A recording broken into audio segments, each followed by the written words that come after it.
Well, welcome. We're gonna lay up this wing. I'll eat this candy bar while people are coming in.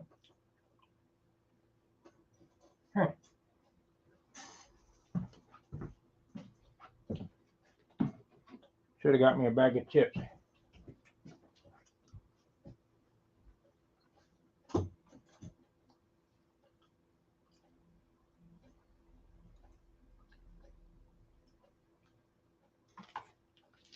I got one watcher. Whee!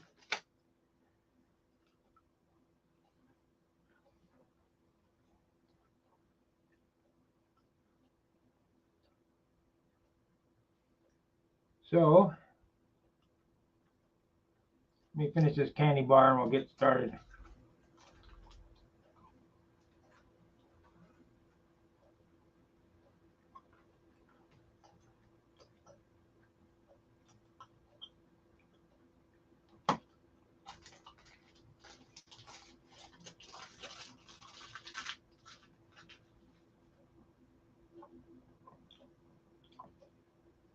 Man, shipping to Auckland, New Zealand is expensive.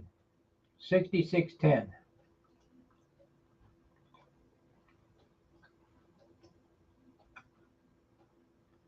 Oh well.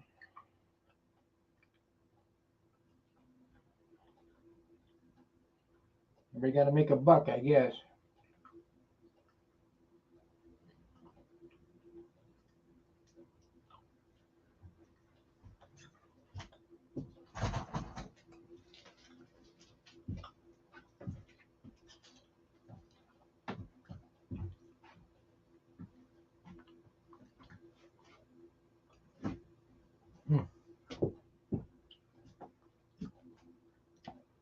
What's up, Daniel? Okay, because I want this thing perfect,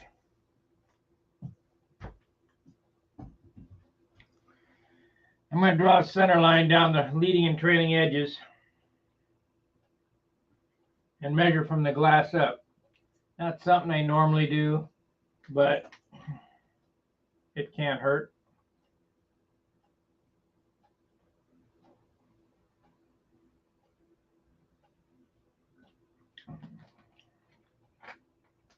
So, and then we'll glue, come on, fly. Then we'll glue the epoxy the leading edge in.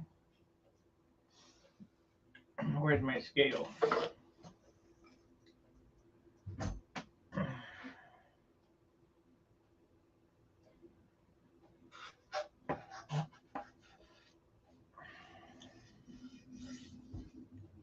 Because I'm serious. I don't want any screw ups on this airplane. I already made one bad mistake. So this is 3/4. It's going to be 3/8 from the bottom.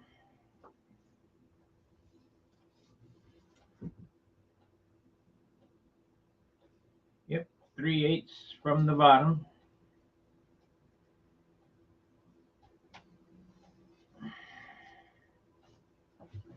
Got the pen right here. 3/8. 1, 2, 3/8.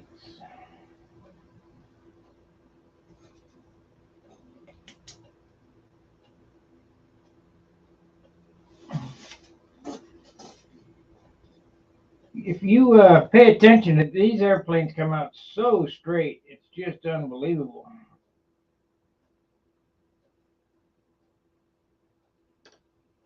Can't help but come out straight. Everything's built off the glass.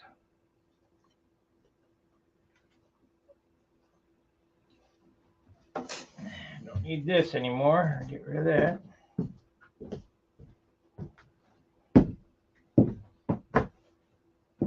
And we need a long ruler. Yardstick could do, but what the hell's the long ruler? There it is.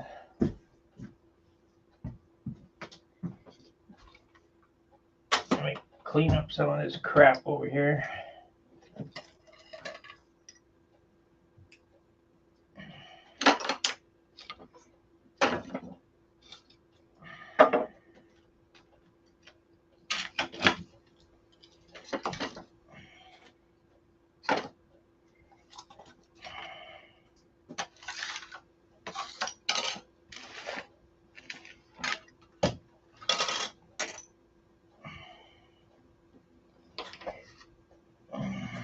don't need this anymore, I don't believe.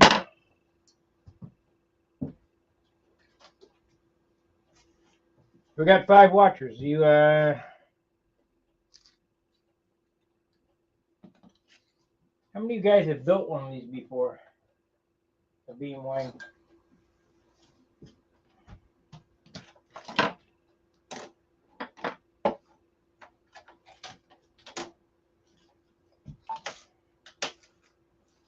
Anybody? Anybody built one before? Or am I just wasting my time? Because I could build it a whole lot faster if I wasn't streaming.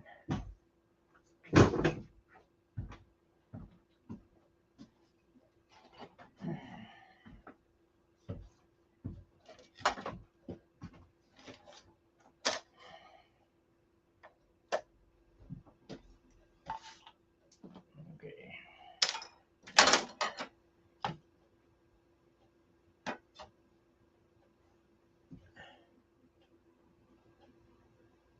They're about the same. I don't know, maybe a little cheaper.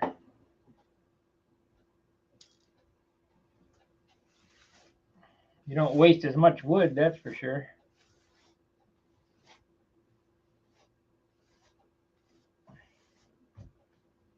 A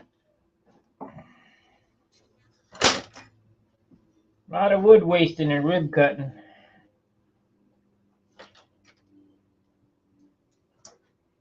You get a lot of wood, a lot of ribs out of a piece of 4-inch. You get, let's see, I think 27 out of it.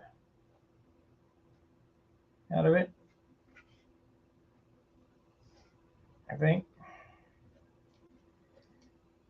21.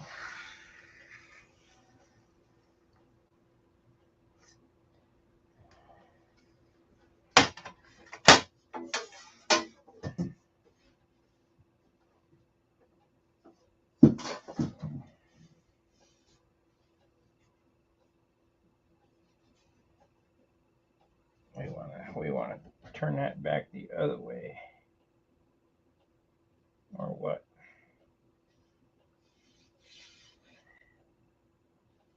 Well, this thing bowed. We can't have that.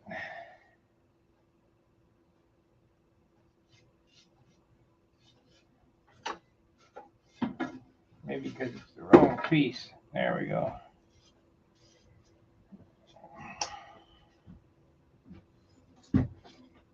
Here it is.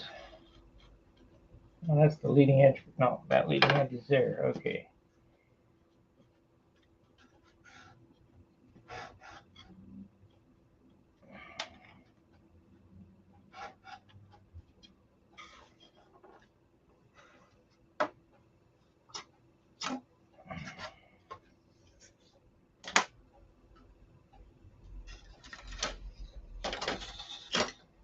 That was bowed.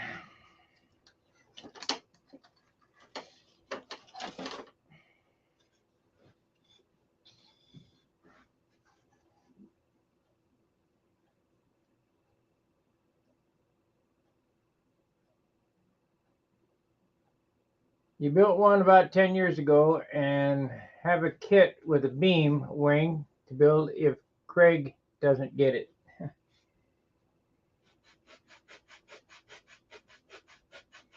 Well, hopefully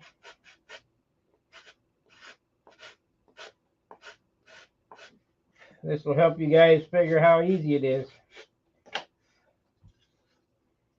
Easy peasy, nice and greasy. That's better. That one's straight. Glad I didn't throw that warped one on there.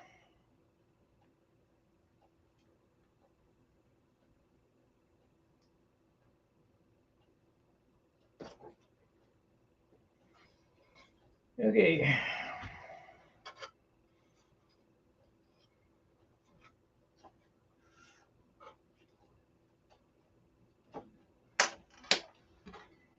Measure again.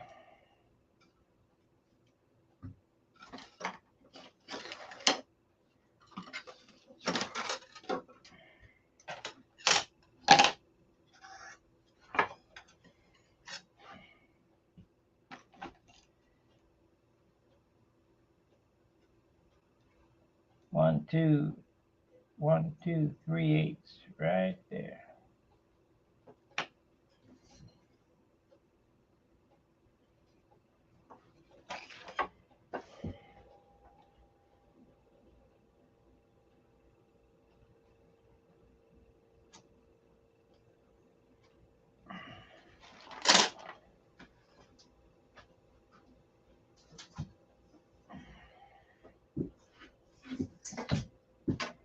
What was I thinking?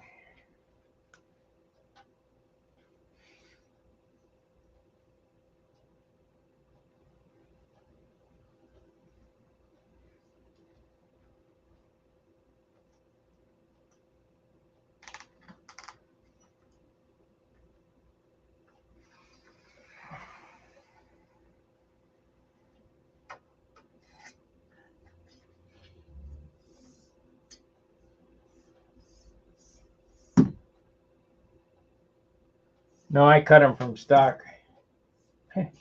You can't get no decent wood.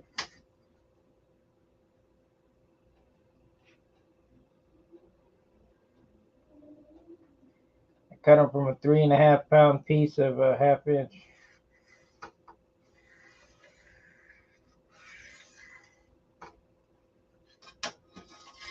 Okay, that's better.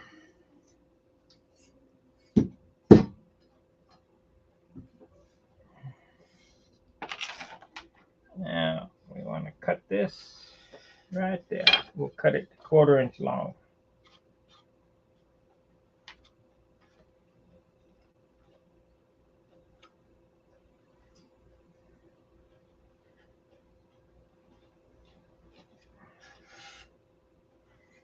Cut her 1/4 inch long. I need to bring my back saw up here.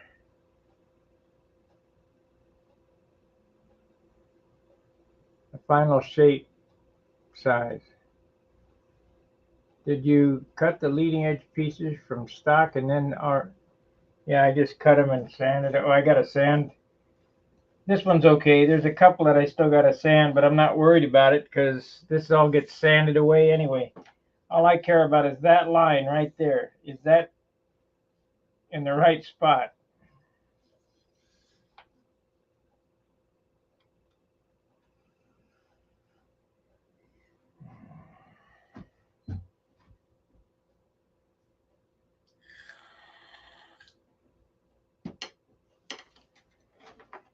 That's all I care about, is that in the right spot.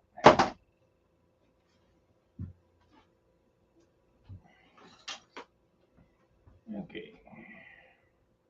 There's the saw.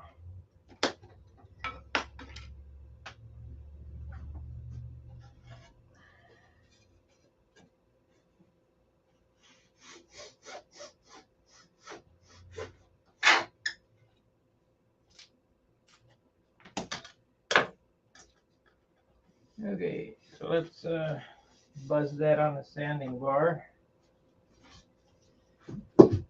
Is this 320? No, it's 180.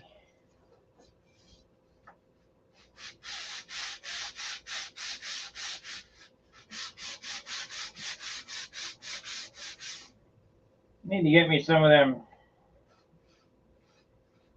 I can't remember what they call them.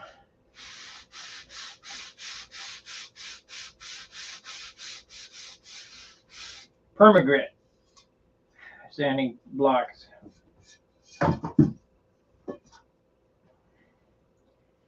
Remember what our fuselage was? 4 ounces, right?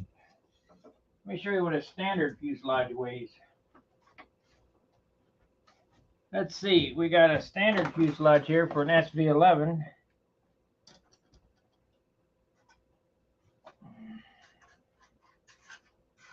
Standard crutch, standard construction inside.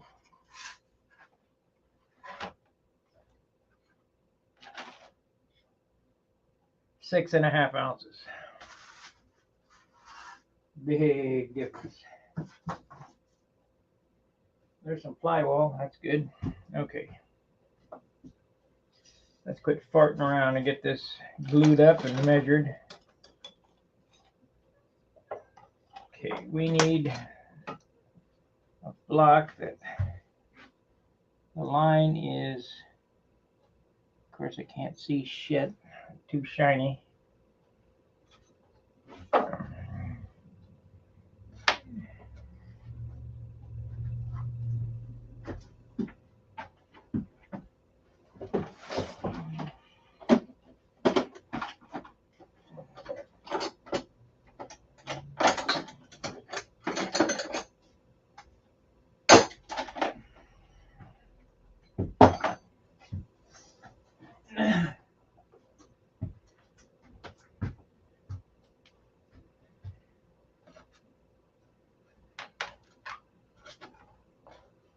One inch and a half.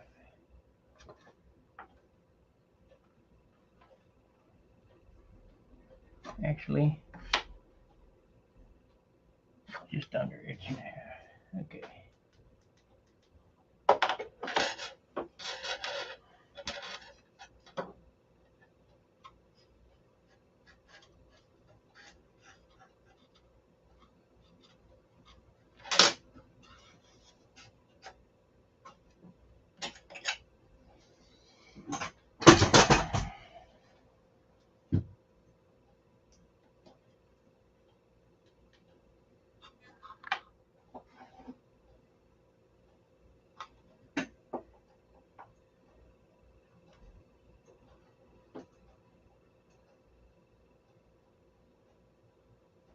That's perfect right where it's at.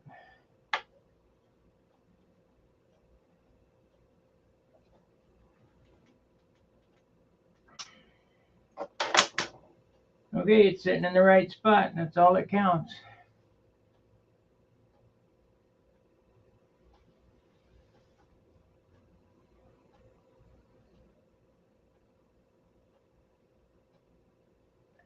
Yeah, I hope to get around 20 ounces. If we can, we'll be in there.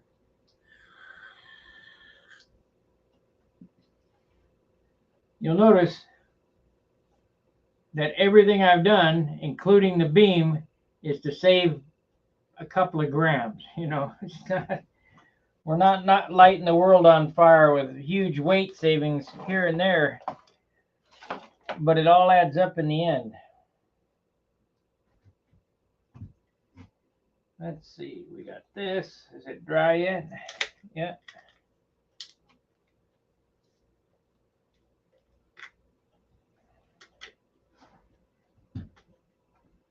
We got these little sticks here. We can use this right here. We got this right here. I need to break out a AMA magazine to mix on, I guess. Oh, let's see. I know where they are. Hang on just a second. I got to get some mixing paper.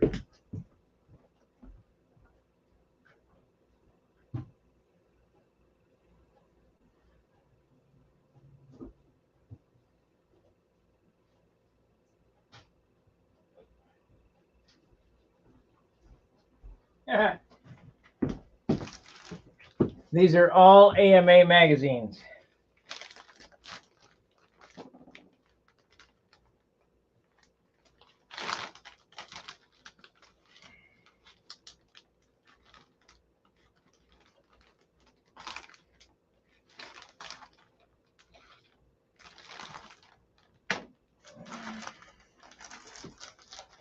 Mix on it, throw it away. Hey, John. I sent your motors to you.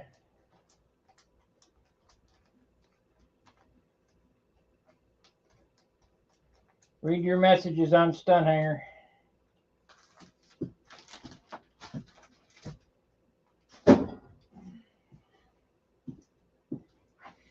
Okay.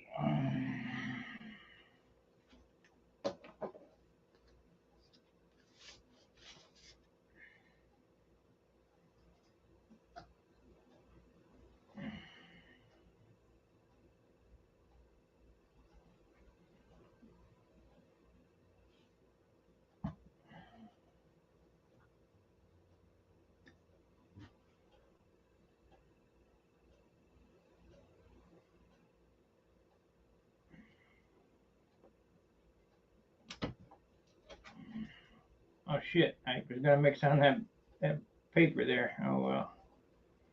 Oh well. We'll get her.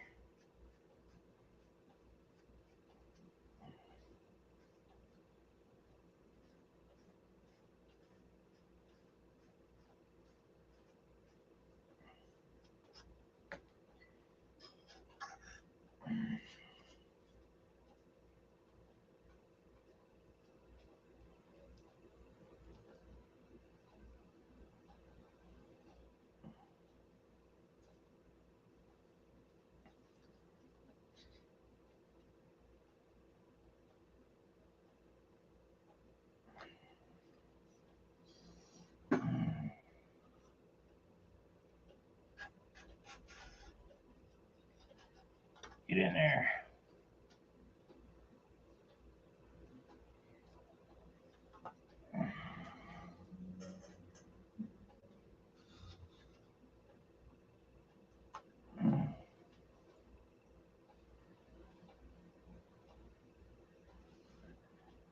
Okay, no problem.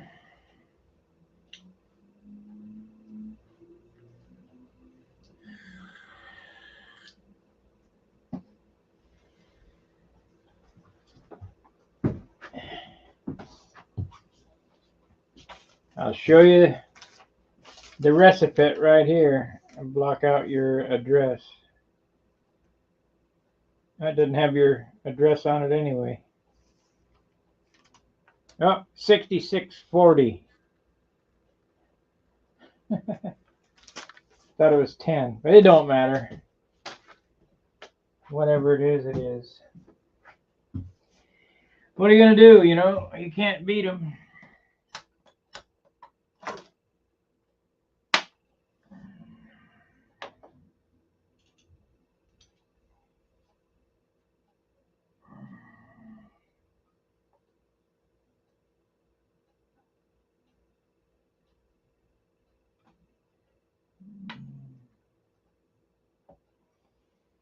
Yep, it's perfect. Wait for this to dry, and then I'll do the other side. Throw this out so they don't get it on me. I'll mix on AMA stuff.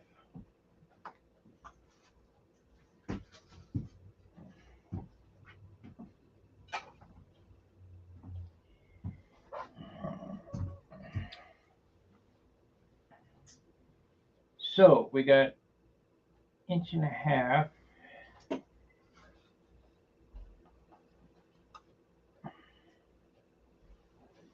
inches. Let's cut this off and draw down that line. Measure that. Yeah.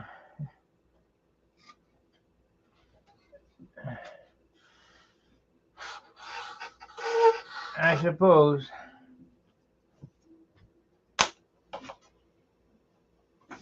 Now I've taken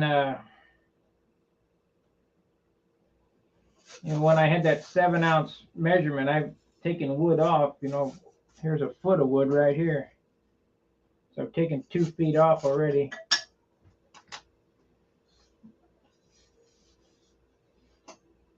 Oh yeah, nice, nice. What happened to my sanding bar? Right here.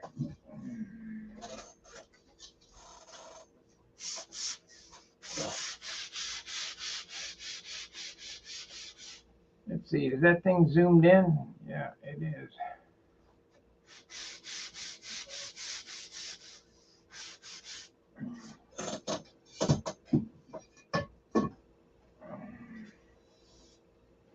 Of course, I don't have to glue this in, but I do need a line on it. So we got to do 1/4 inch.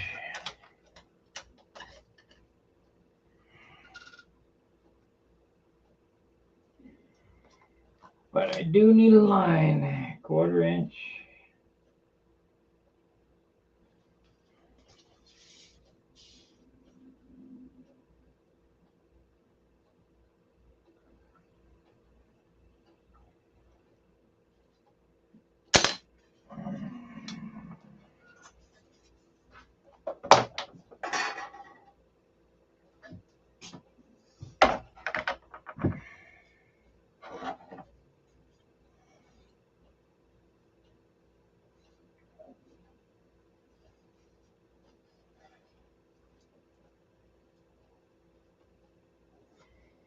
It's within tolerance, I suppose.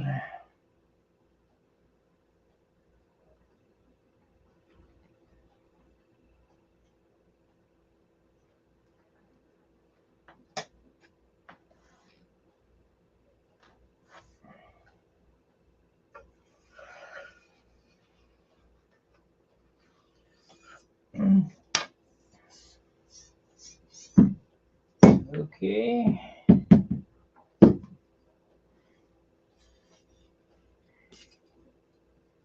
That goes there.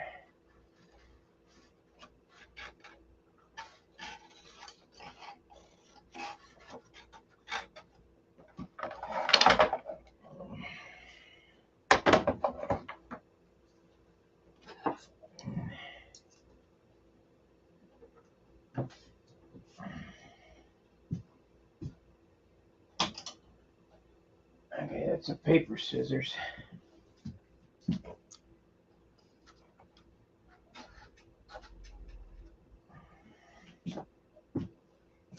Okay, what happened to the scale? And I'm losing my mind.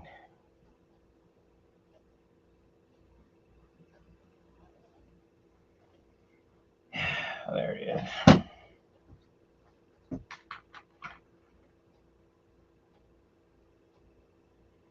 Yep, I'm the designer.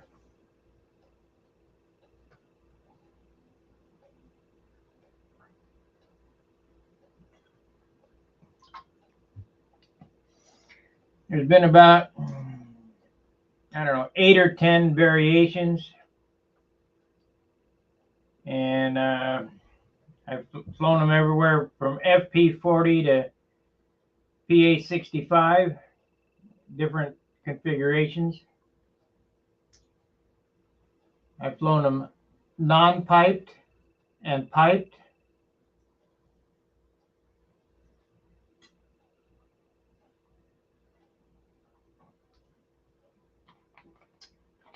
This number 2 from 91 was a non-piped airplane, and it probably was the best. So we're doing one of the very oldest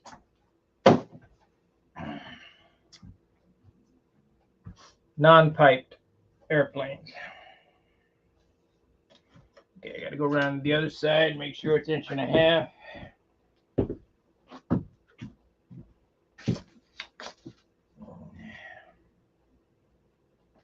I don't need this shit. Can't see. Am I got enough light in here or what? Or is it just the glare on the glass that gets me? Or am I going blind?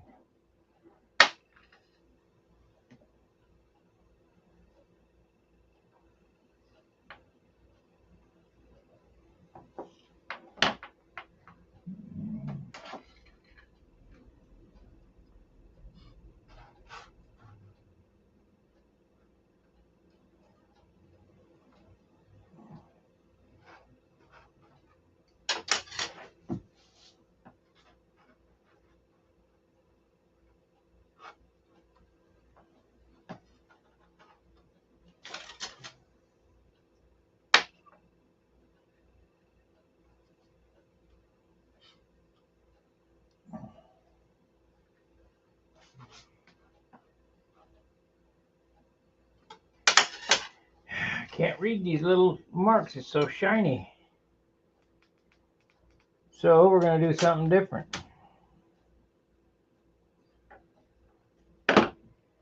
We're going to do something different. You can't beat me, so give up. I guess we can use this.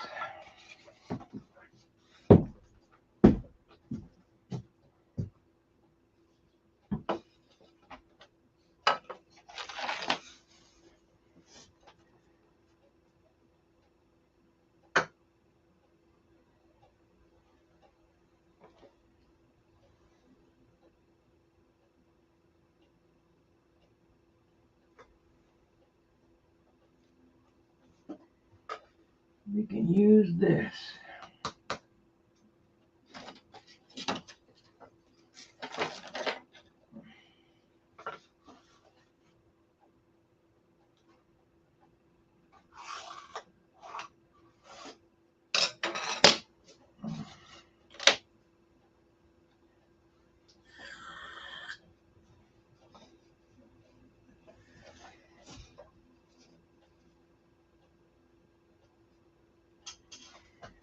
That ain't right. What's going on here?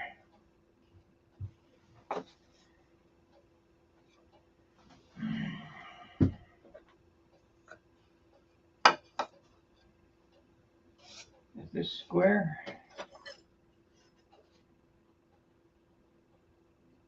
No. That's what the deal is. It's not square. Okay. Try this end.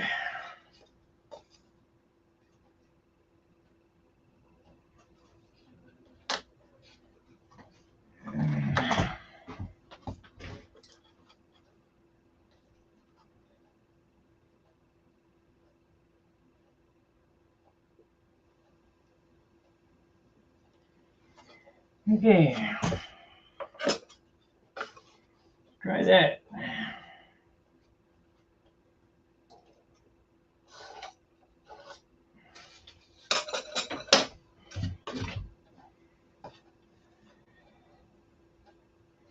There it is. I can see that.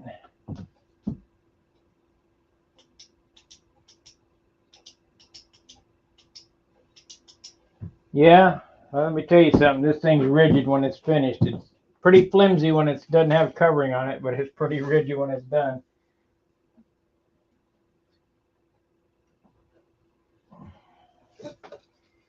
So that needs to come up just a smidge.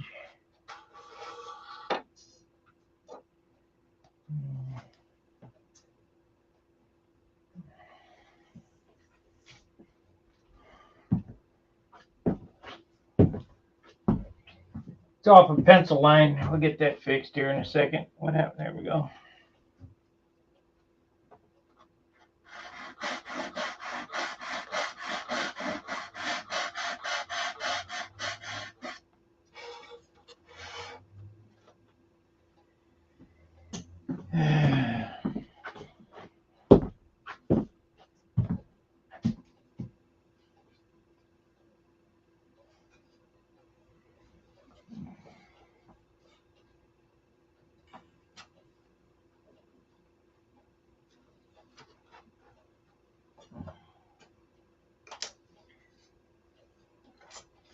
Let me cut this off so I don't make a mistake.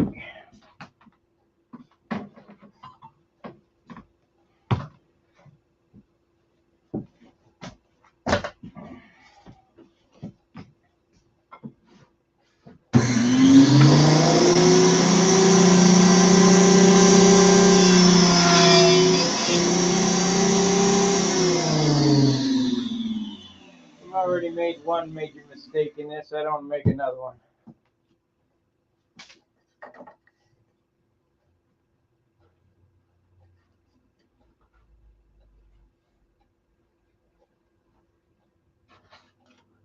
There we are. Come on now.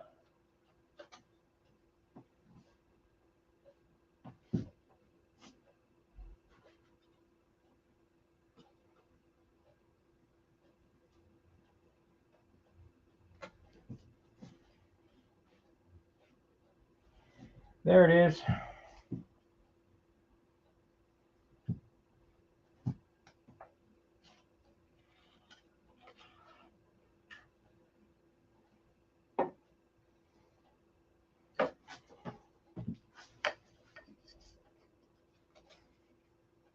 Yeah, tip has got to go up pencil line too.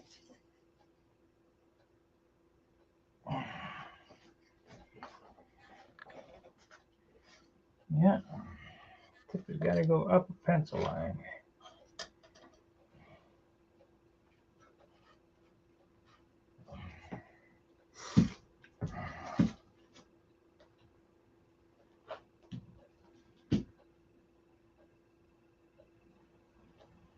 Yes, yes. I mean, it's so accurate. I mean, let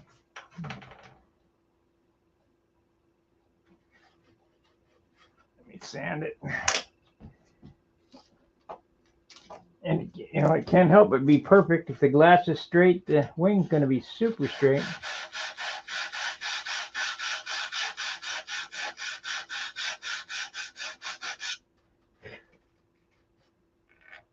A little bit more.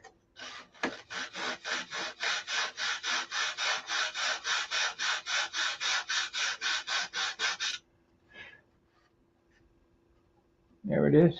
Okay.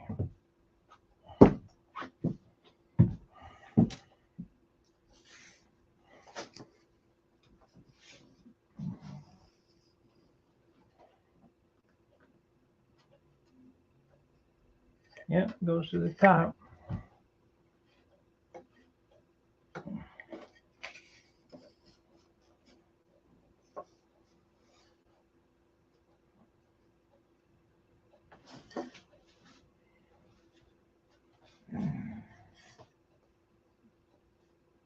That's 0, 0.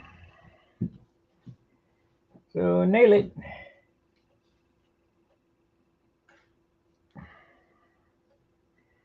We know that's square.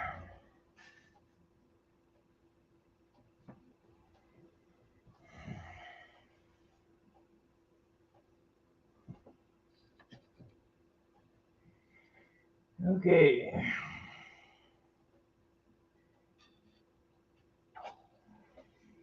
So we know this is 0 on this side. Let's put this one at 0 and glue it in.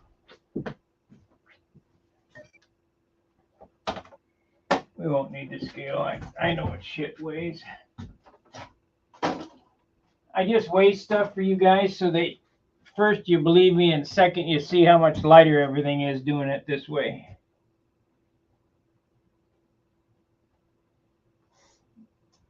I'm not one of them guys that say, oh yeah, my airplane's 40 ounces and it actually be 60. I'll tell you what it weighs.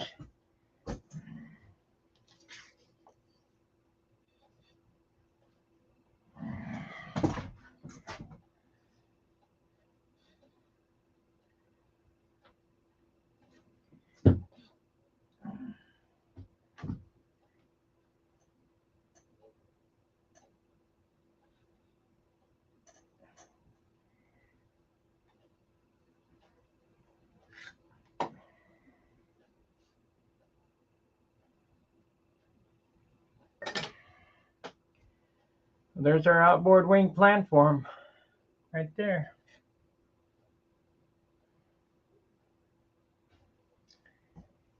Now, let's mark ribs, I guess. I probably need to make a spacer so that I can do it quickly. We're going to platform ribs to right here.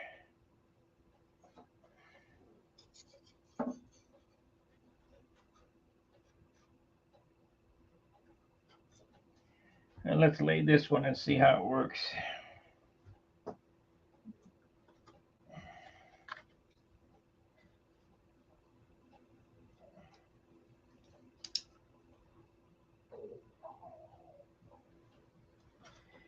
The only thing that's time consuming is the hand fitting every rib.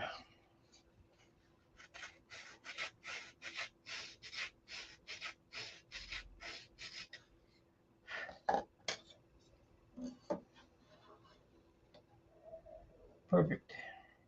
Perfect.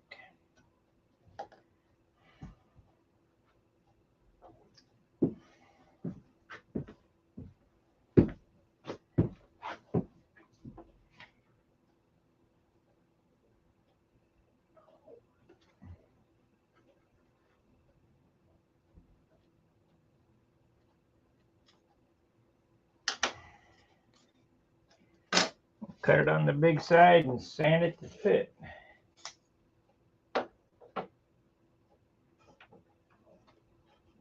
That's way off.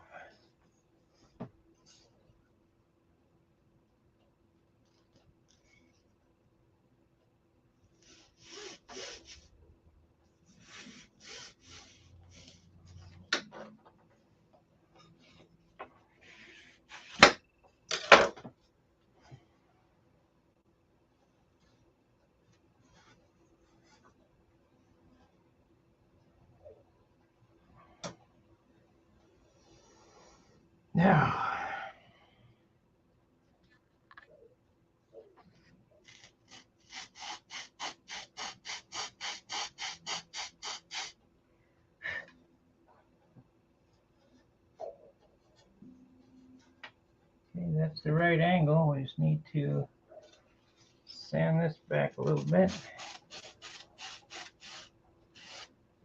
And these center ribs are the hardest.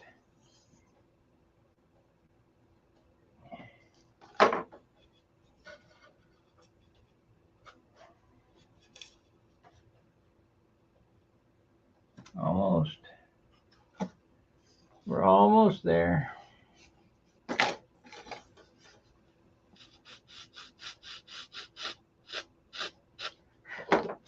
You might have to notch that, baby.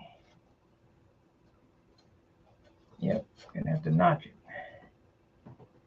Okay, so we have to notch this rib because the spar is holding it up a little bit, which is okay. I mean, it's not a big deal.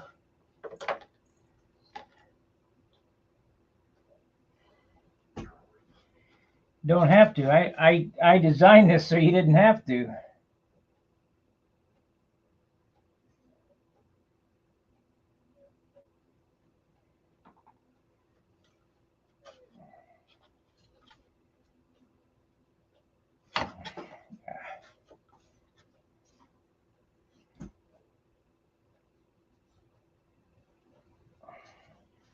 This first rib is the hard one,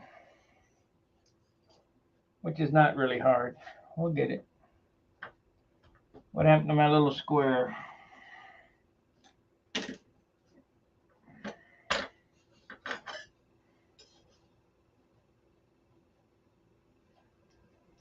We only need to take just a smidge off of that to get her to sit down on there.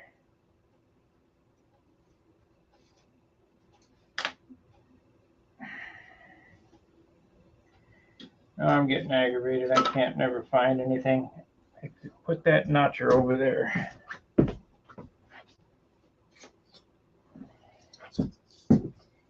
Okay, I got a little tool here to notch this.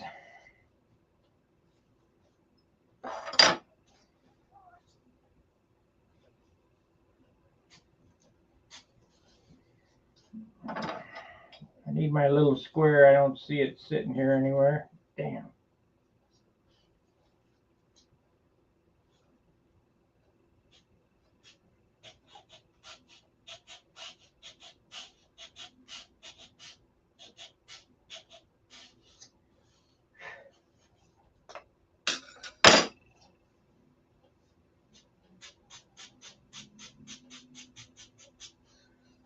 There it is.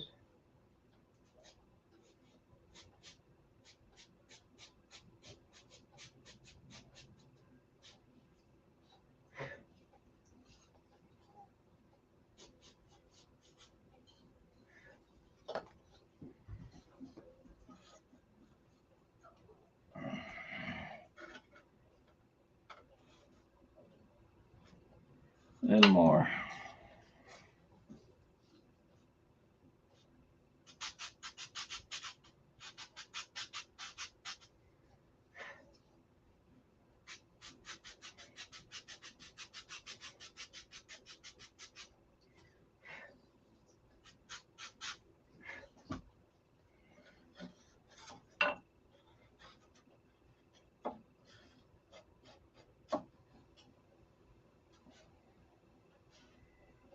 I mean, just a smidge more.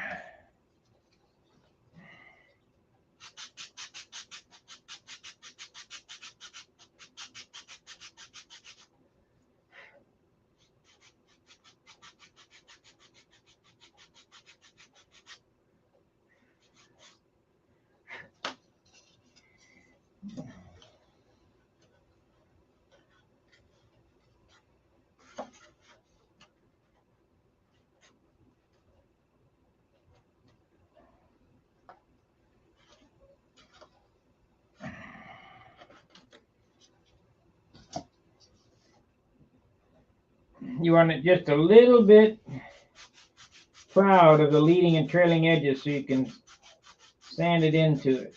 I mean, just a couple of thousandths, so not a 16th of an inch, but a couple of thousandths.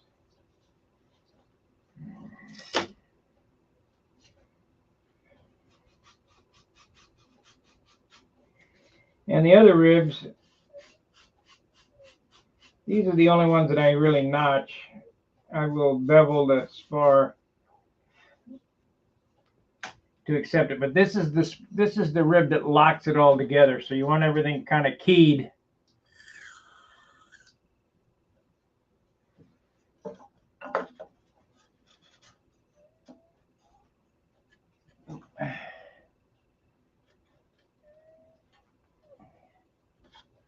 We got plenty of time, so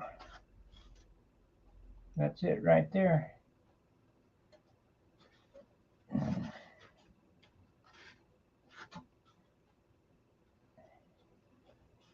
That would be it right there. Now,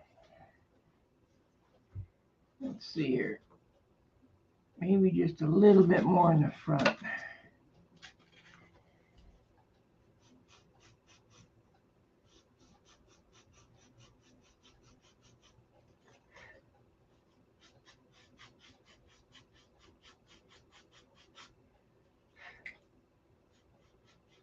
Now you figure, well, I'm done with this. No, you're not.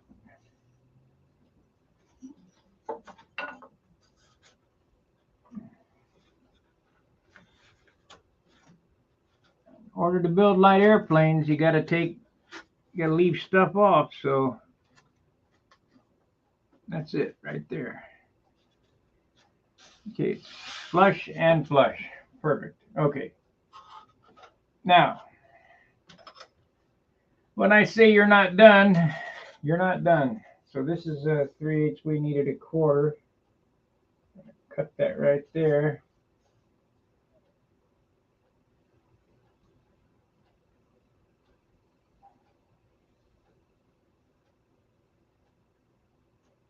I'm going to do this off camera because I'll do one here and I'll do the rest off camera. I'm going to do one on the belt center, and it'll take me just a second to do it.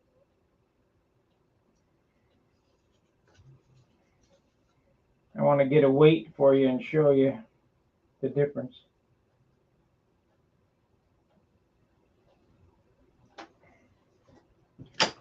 Okay, I'm going to sand this rib inside up to that line right there and remove, I don't know, 40% of the weight. Let's see what this weighs.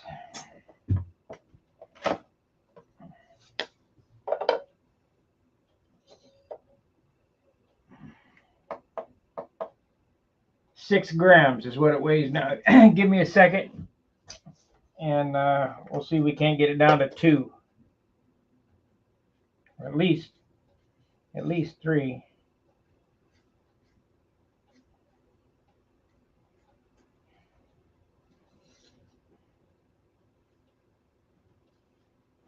And it won't take me but a second to do this, except I've drawn it on the wrong side.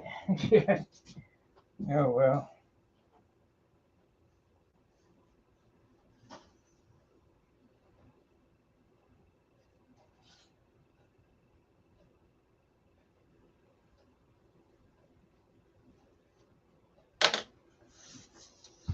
Okay, just a second.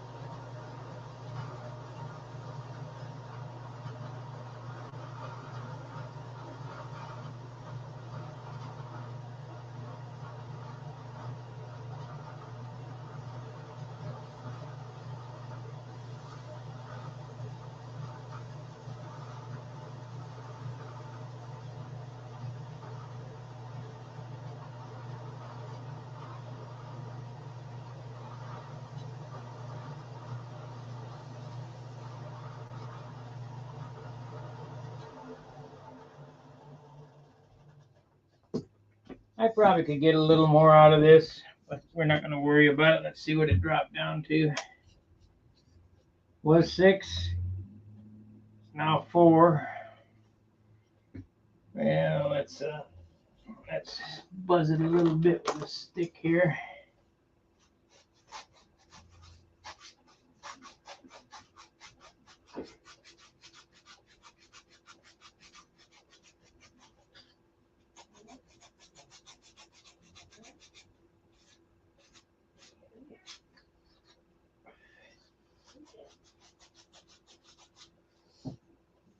Morning, Craig.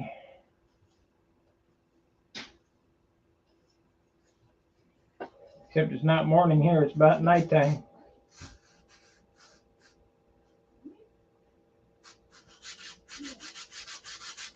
I'd like to get down to 3 and get half the weight off anyway. I'd like it to be 0, but that ain't happening.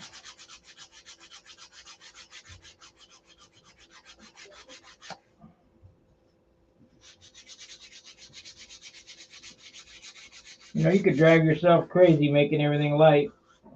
Just get as light as you can.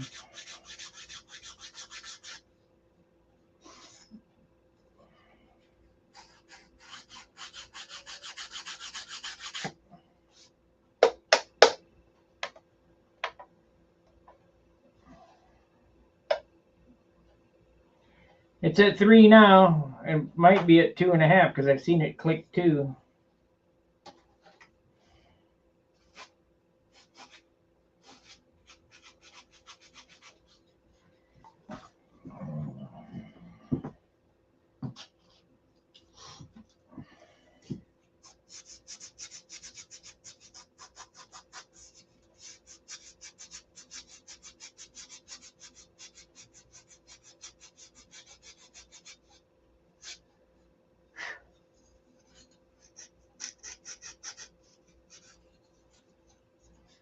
Let me get that other piece over here. Thought I saw it on the floor here. We'll get a little out of this and get it down to 2. Well, that'd be nice.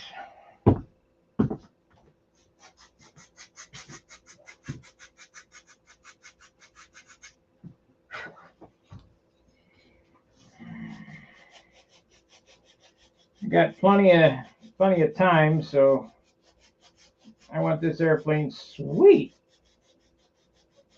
I'd love to have it in the 40s.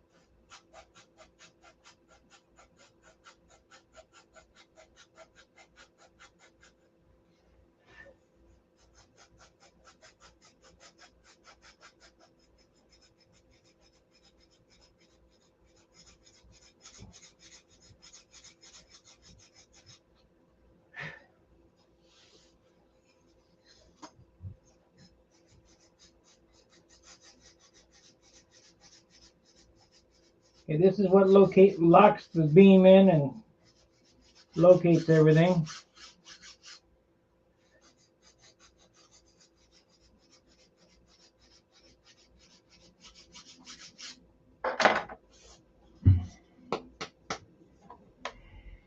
Now down to, I'd say about 2.5 grams because it starts at 2 and then bumps to 3. So started at 6, that's 4 grams. You do that, just figure, let's figure 3 on the low end. 3, 6, 9, 12 grams. That's a half an ounce.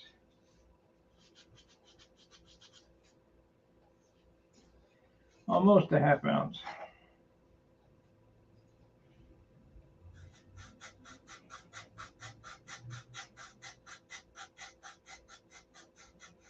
If I could get it down to 2, that would be a half ounce. Be 16 grams.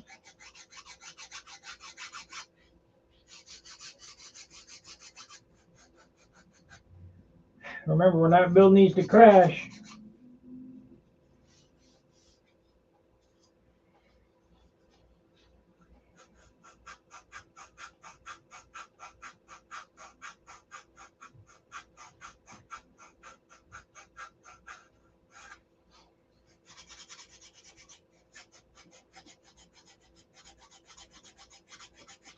Thinking about molded 16th inch wingtips.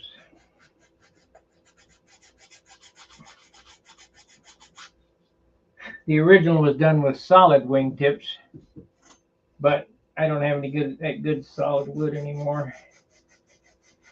We got wood off the Admiral, which was a casino down here. It was I don't know, some type of steel boat. And then they bought it and turned it into a casino.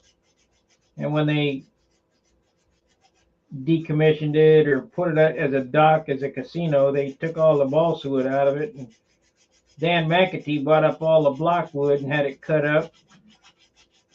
Hey Jack had a bunch of it. It was good stuff.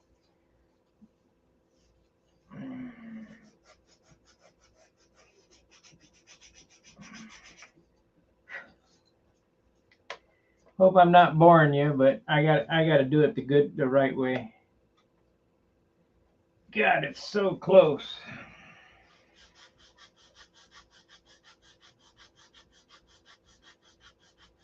If I can just get it to 2 and stay at 2, we'll stop.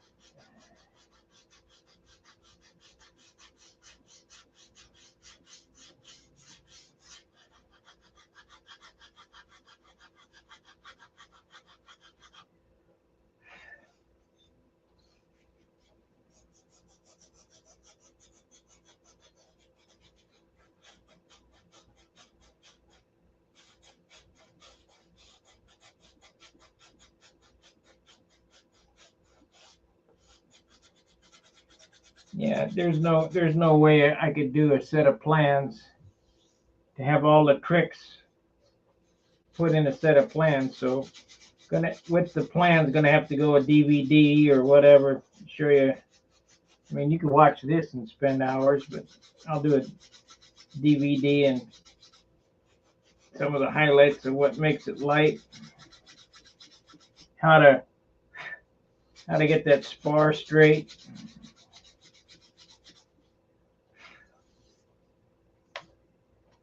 Come on now, 2. Well, I don't think I'm going to get there, I guess.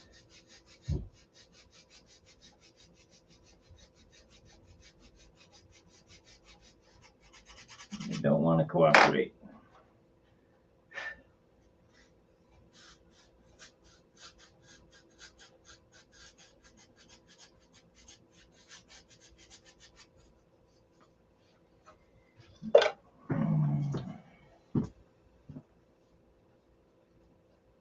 That's 320. I don't want that. I want the 180. I want a piece of this 180. Boy, that would make a big mark on your airplane.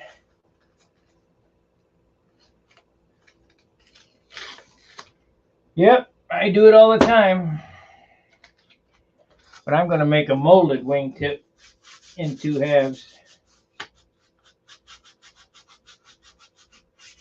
Like Ron Burns does, or did. I don't even know if he's still alive.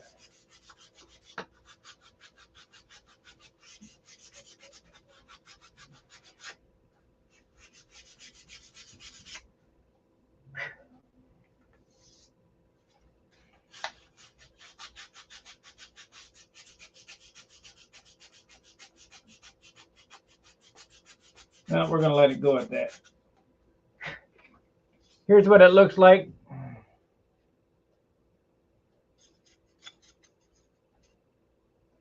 It doesn't change the top, it just locks in the beam.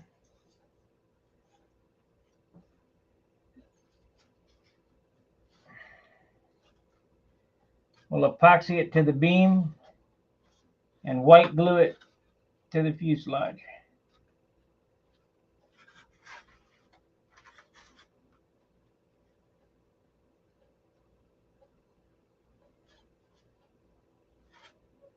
And that'll lock the beam in there. One of them.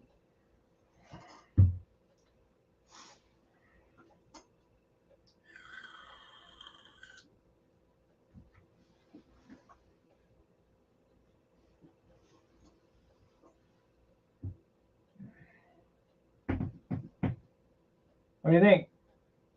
Is that the coolest or what? You can see I'm going to have to sand that, or is that just an optical illusion? Shit, I can hardly see no more. Wait, no wonder why. The glasses are all dirty.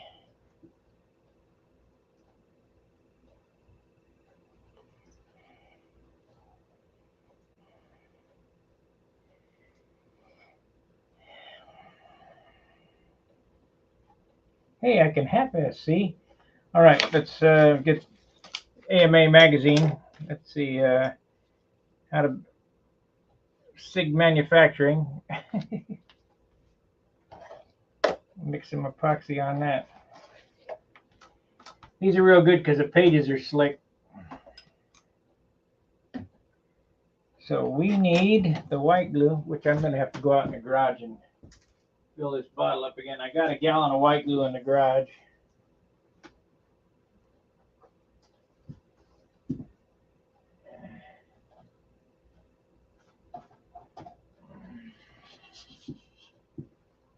Now this says Titebond 2 on it, but it's not. Thank you, Mike.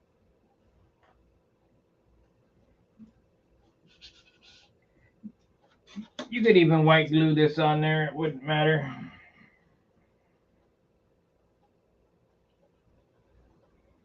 Matter of fact, we'll just white glue it on. That way I don't have to rush. I won't worry about epoxy. I'm going to have to go out in the garage and fill my bottle though.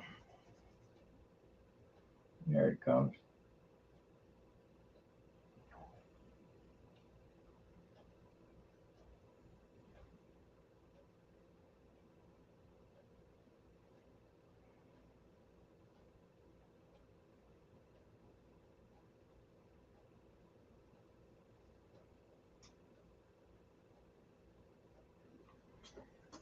There it is.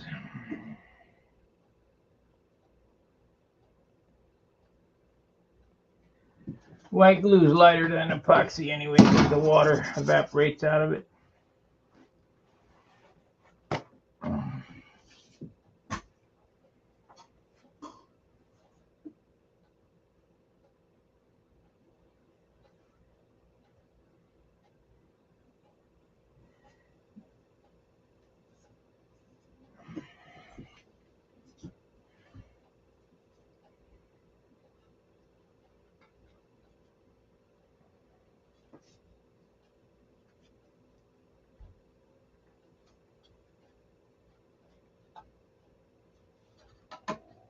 Yeah, come on now. Okay, when this dries, the beam is locked in.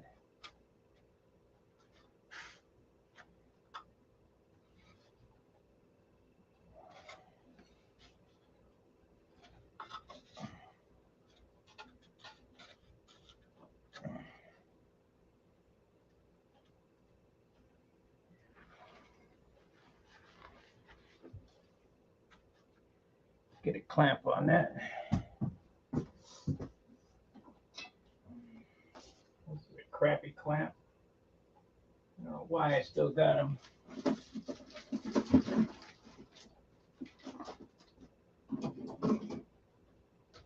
No pads. There we go. There's one. Pads. Of course, it won't operate that way. Isn't that a bitch?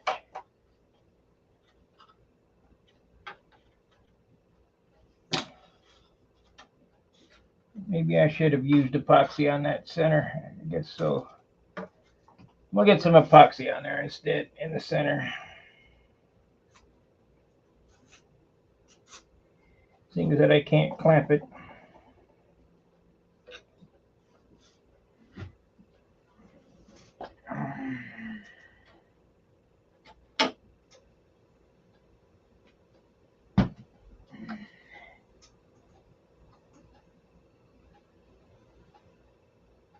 Got plenty of time for glue up, so don't panic.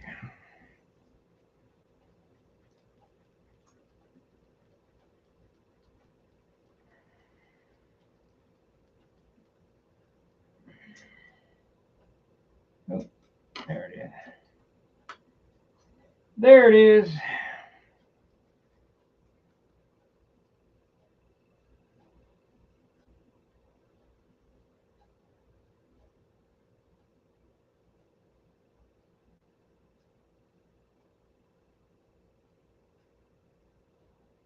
what I originally intended on doing anyway, so we didn't do nothing I didn't expect.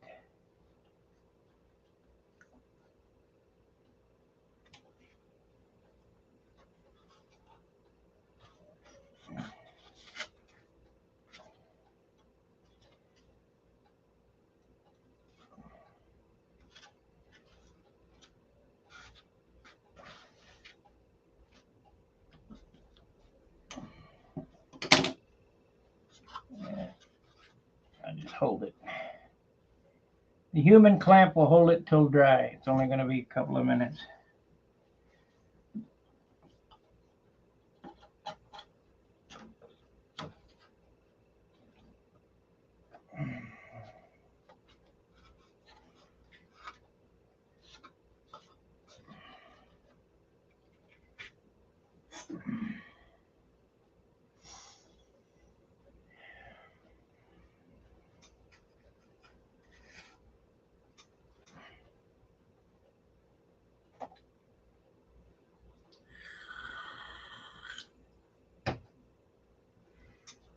So the plate is going to be right here. Let's see, that would go right. So I need two ribs right there.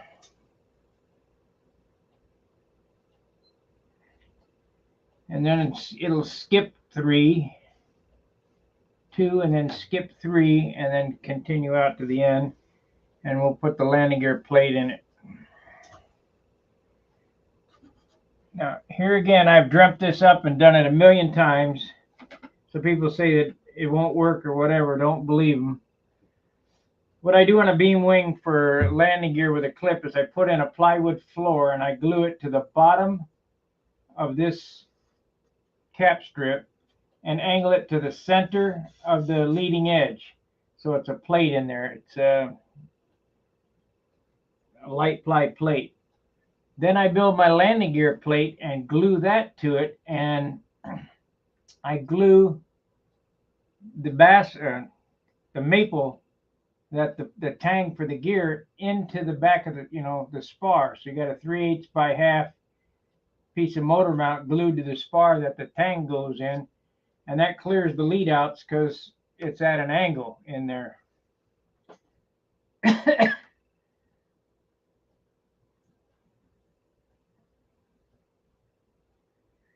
So it's up here and down there, and you can brace it ever how you want. You can put wood or whatever you want to get in there, but you don't really need to. I think it dried. No, not quite yet. Come on, hurry up. I need to design a clamp for this.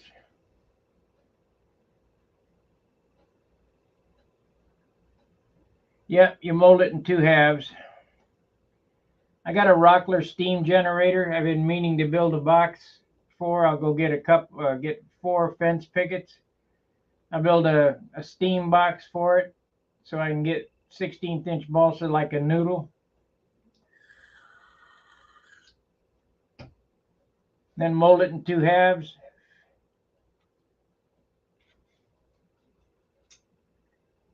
It'll be beautiful. Come on now, dry. I don't want to hold this forever. It's starting to kick off.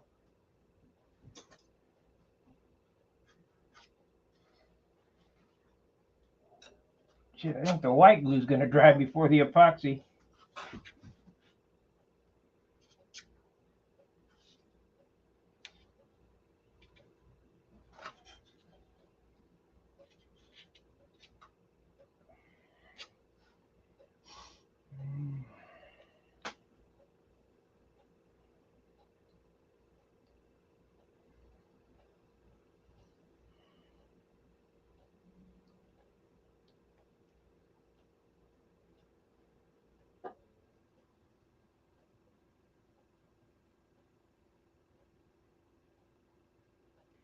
Trust me, there was a lot of thought that went into this airplane.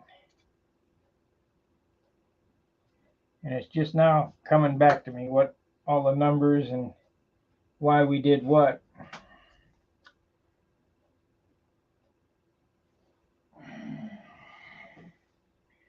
if you look in Win Paul's history book, the guy that I discussed this design with is Ron O'Toole. He was the 1960s Youth Air State Champion, and he's beat Billy. And we kicked around ideas on different things. That's when he told me about those hinges, and I forgot all about them until one day I went, "Hey, I know what he's talking about." I couldn't figure out what the hell he was talking about. Those hinges I use, they're not my, they're my concept, because I don't know what exactly he was describing. But they can't be much different than what they were in the 50s. There, I think we got it.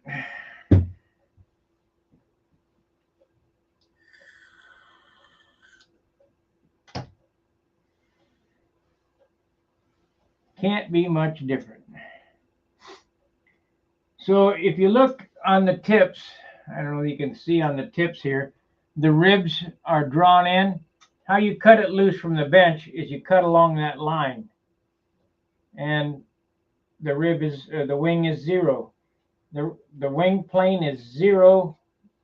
But the thrust line, it has to be straight. If the glass is straight, the wing is straight. You can't screw it up. Okay, on to the next mixing spot, which is some type of clunker that they're building. Now I did some of these with a beam stabilizer. But man, it was a lot of work.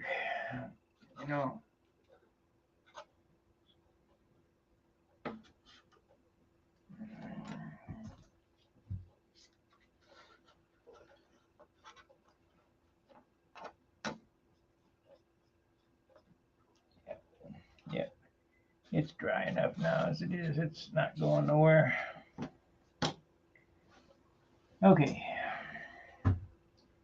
What do we want to do next? I need to cut. The first thing I need to do is cut a rib.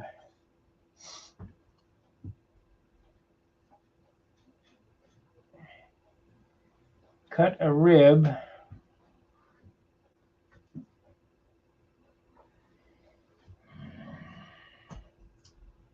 And then get a spacer going.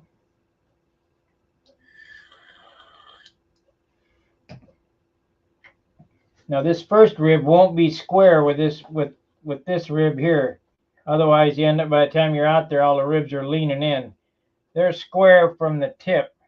So I need to measure from the tip over, and it's going to be closer at the leading edge and farther at the trailing edge because the fuselage is tapered, if that makes sense. So let's get a razor blade. We got one here. You know what? I got that notcher. I think I'll just notch all these instead of sand this spar.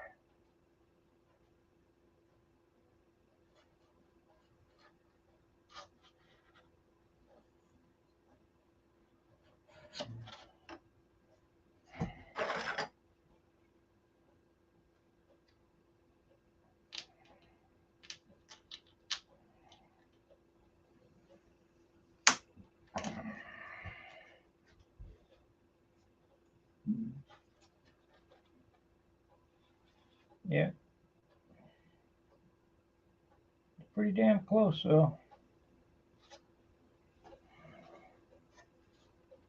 Need my little scale. Oh. Oopsie, we're on the wrong mark. I need to be right there. Maybe cut a little bit more off. It's just a sliver.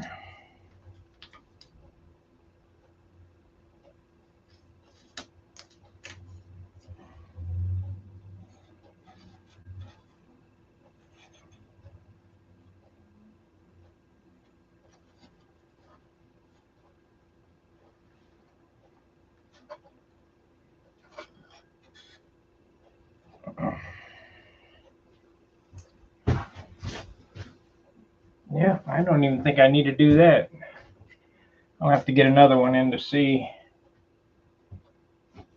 So those were the heavy ones. So we wanted to use the light ones, which were, these were, I think they were both 20 a piece, 20 grams. Better measure.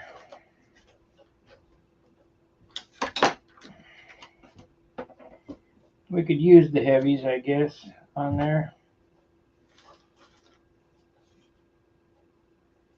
These are 28. These are 20. What are these?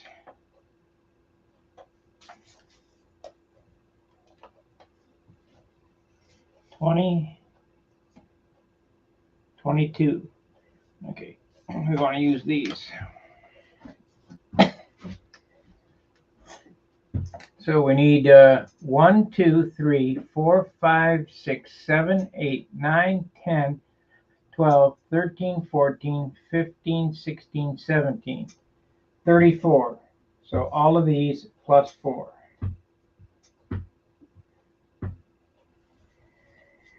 Okay, and I'll probably screw some of them up.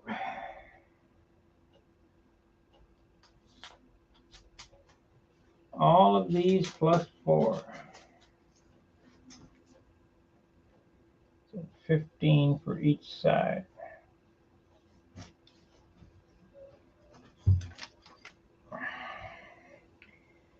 Five, 10. No. Let's see here. 3, 9, 18. 1, 2, 3, 4, 5, 6, 7, 8, 9, 10, 12, 13, 14, 15, 16. So we'll have a couple left over. Yeah, we'll just not worry about it.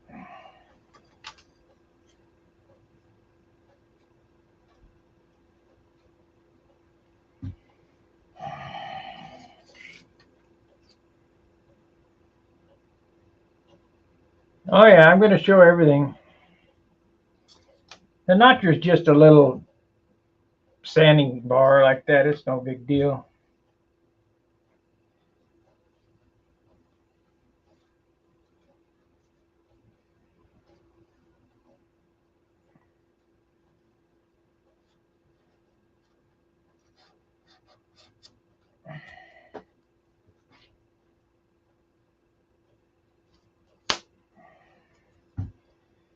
I want to get these cut and in, and then I'm going to make a spacer so that I can get them exactly the same all the way down. But I also want to check and make sure that the height of them is correct.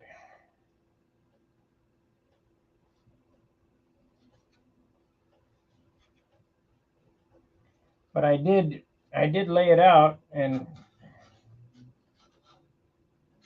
tried to figure out exactly, unlike Billy's USA 1 plans, which if you're going to build a USA 1, you better make damn sure you look at the spar because it ain't right.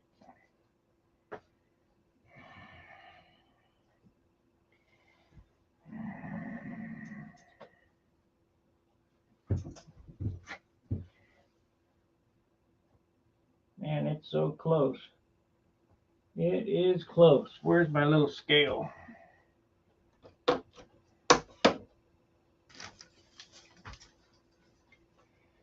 You guys see how fast these can go together? I mean, it's really simple. There's the scale.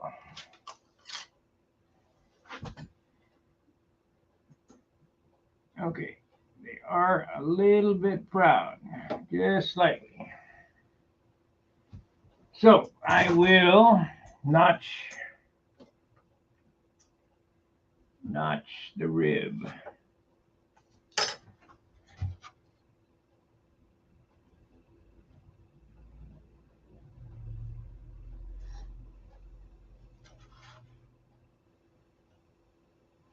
You could do it one of two ways. You could cut a slot in this or notch the rib. I'm not really a big fan of slotting the spar.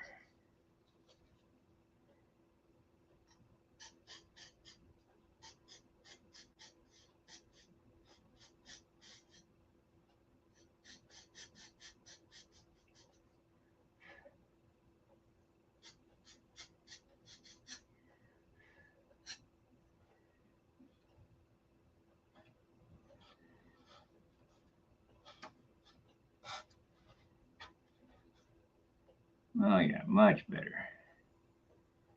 Much more better.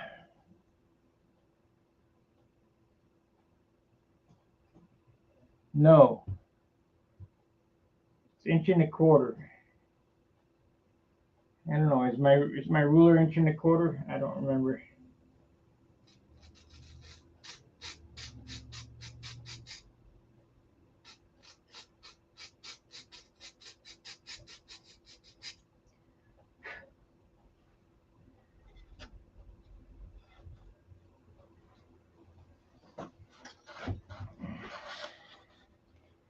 I've got the marks on the beam, but I want to make sure that I hold them parallel. Let's check the ruler. Let's see. I don't think they are, but we'll see.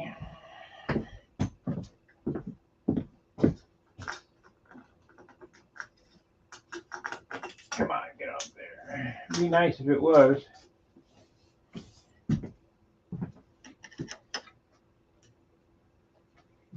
By God, it is.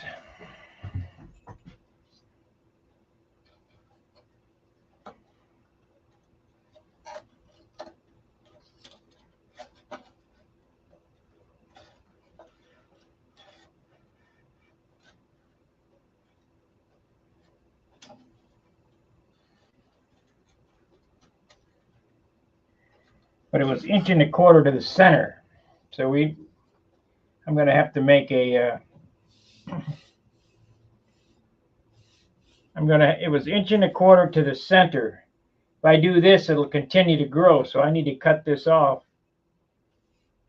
1/8 of an inch. So it's going to be 1 1/8 inches. I got to take a slight intermission here. I'll be back in a minute. Let me mute the mic so you can't hear me in the water closet.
Yep, he's right. That's what I used for spacing.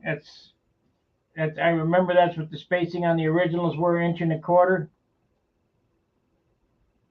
But that's to the center of the rib, so I need 1 1/8 inch spacer to make them 1.25 inches apart.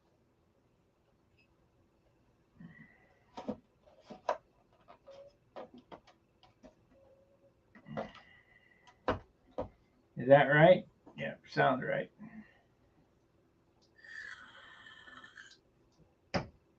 I'll let you know here in a second.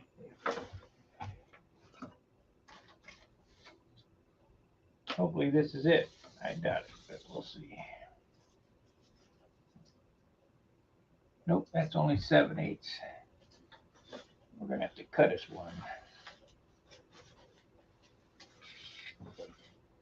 We got a piece right here.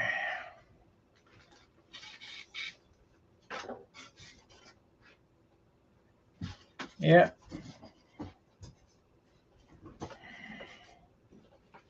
Yep.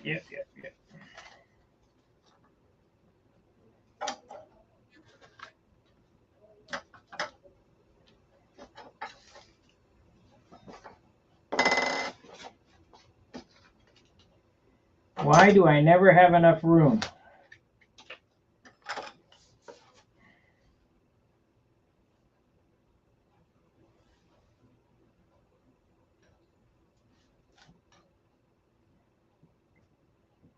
Okay, that's 1.25 inches.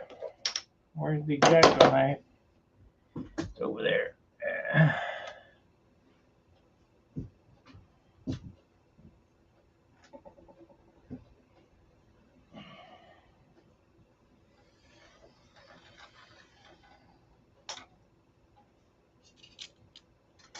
This is rockwood anyway, so.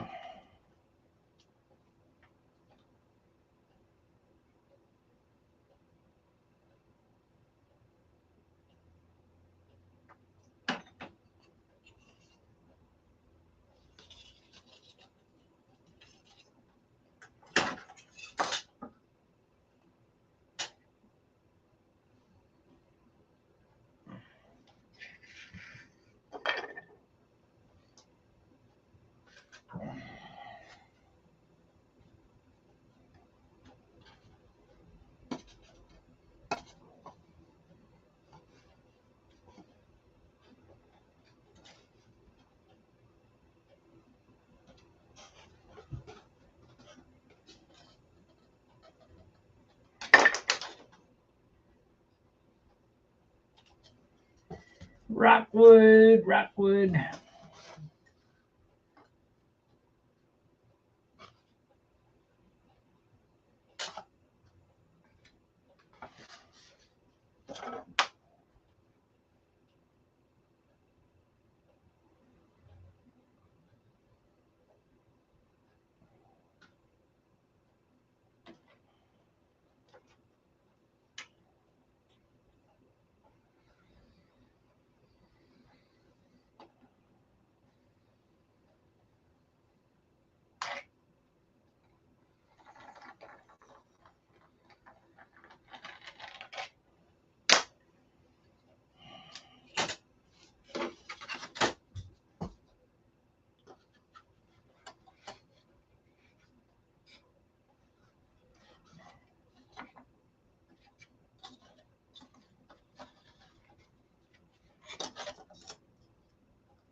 Except this one here is wider.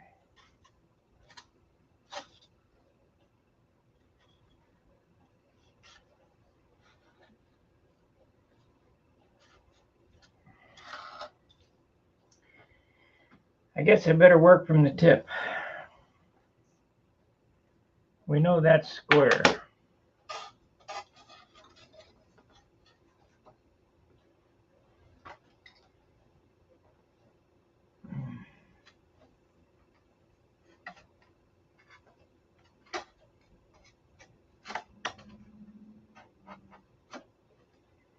Okay.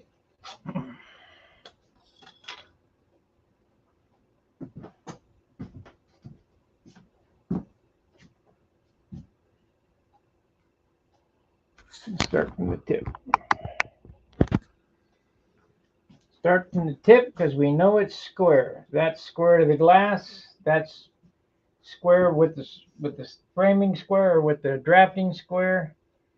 It doesn't matter where the rest of the shit lies because I measured from the edge of this 10.25. So that's in there correct. I gotta make sure that I've got my brain screwed on right here.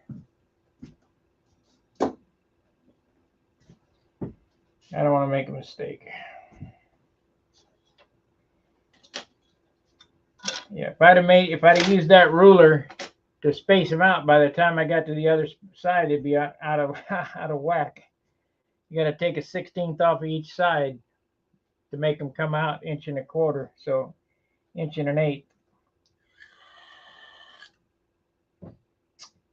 And I learned that framing.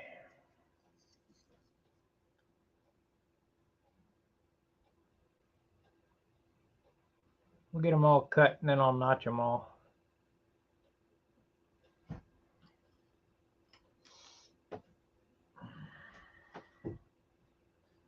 I'll get it figured out by the time I'm done here. By the time I'm done, I'll have it all figured out. Won't build another one for 20 years. Of course, the last one I built was, the last beam I built was an Aries. I did that in 11 days.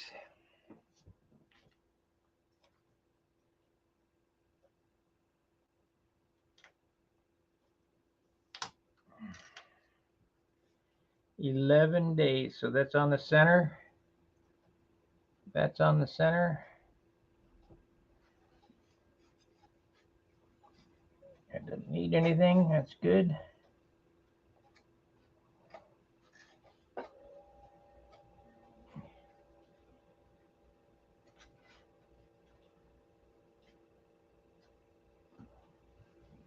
That's it. I can glue that one in. It does not need any notching, so that's good. So now the next one, let's glue it in.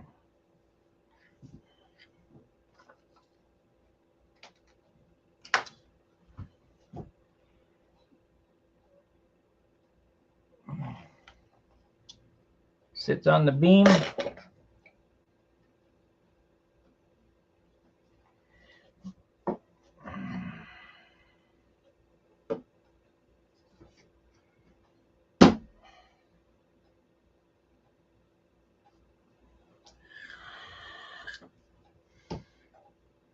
So where's my stick? There's my stick.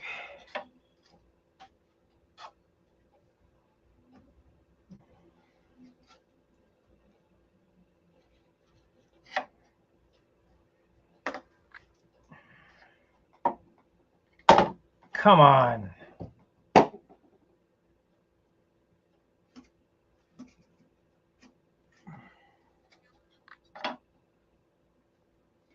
So that measurement should be 1.25 inches from mark to mark.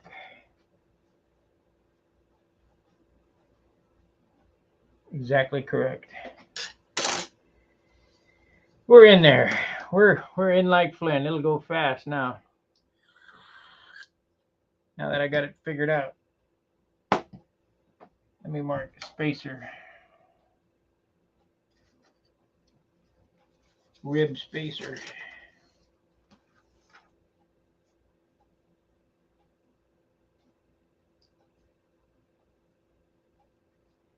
So we don't throw it out. Rib spacer.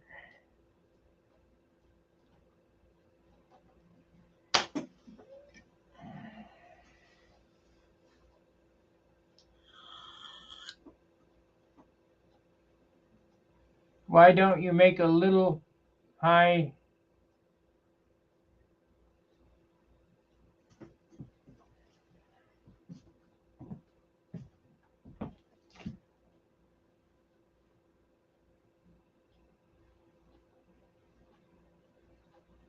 Why don't you make a little high trolley and put your gear on that you would clear the bench? You could push it to wherever you wanted it. I don't know what you have in mind there. When you see how this is done, it's the easiest way. Now I'm leaving these ribs just a little proud so that I can sand them into the leading and trailing edge. I'm gonna knock that on the floor. When I say a little proud, I mean like a couple of thousandths.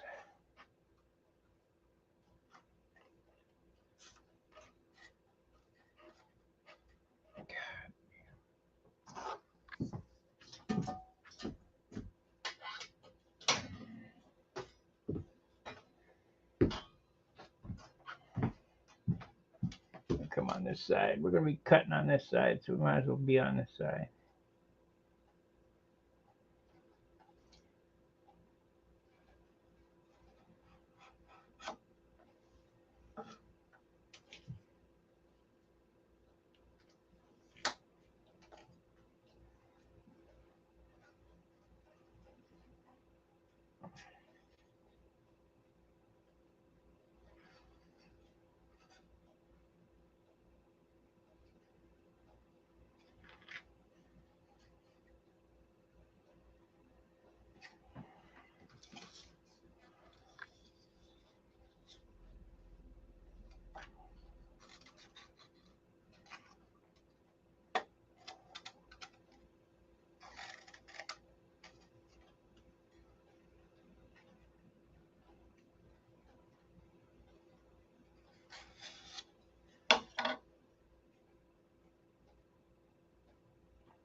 We don't want no stinking stack tolerance, that's for sure.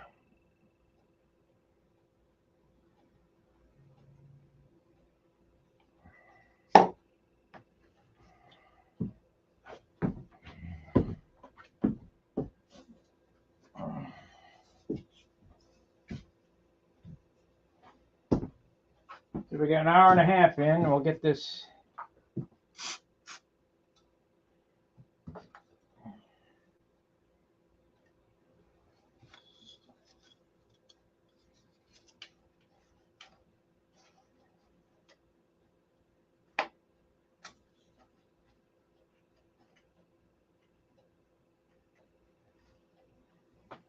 Damn. There's the pen.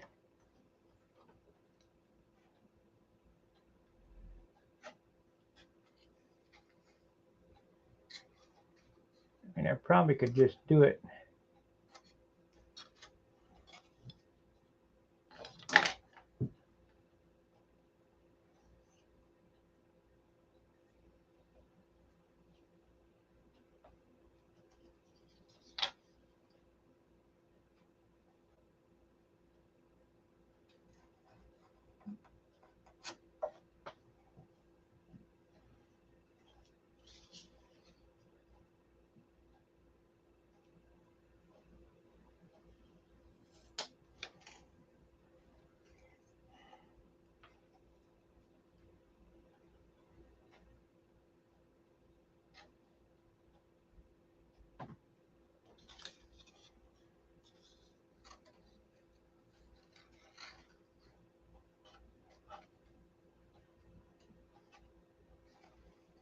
Come on.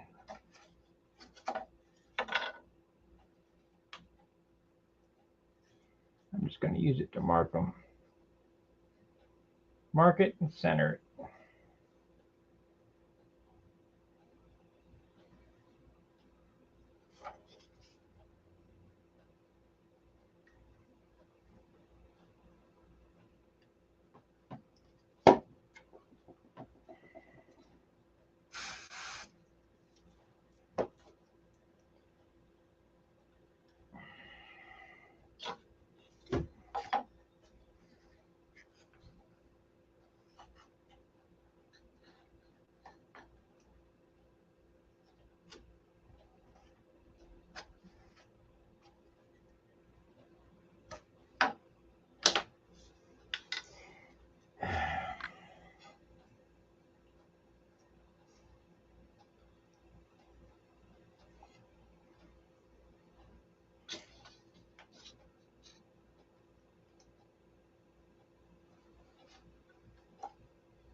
What could be more easier than this?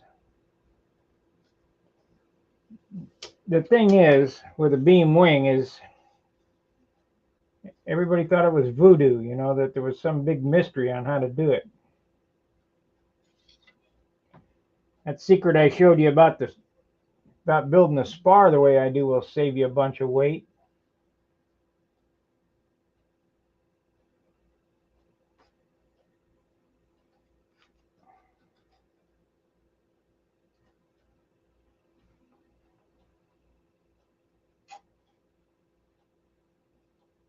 Come on now, get there. Get in there straight. That looks good.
Will save you a ton of weight.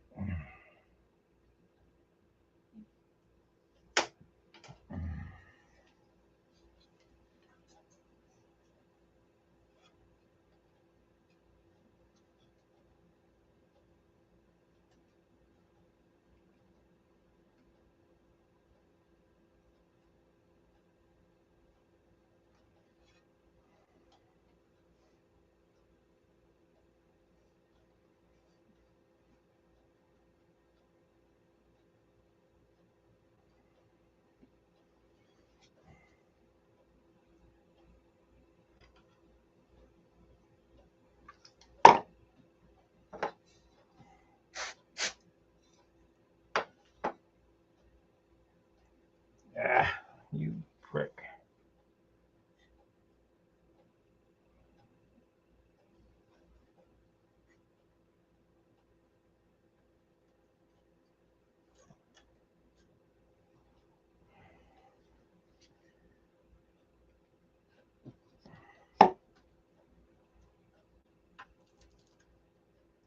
There it is. Kicked off there.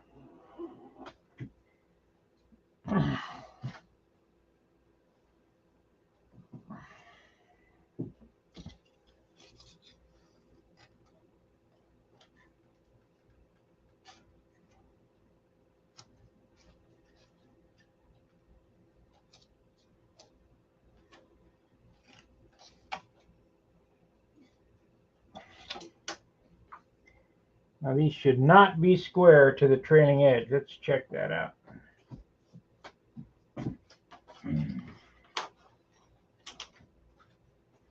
They should be close to square to the beam, and they are, and not square to the trailing edge or the leading edge. Perfect. See, it's square to the beam because the beam is square to the table. This rib is square to the table, and everything else is moving. So we're in there. You guys got any questions? I need a glass of water, bottle of water.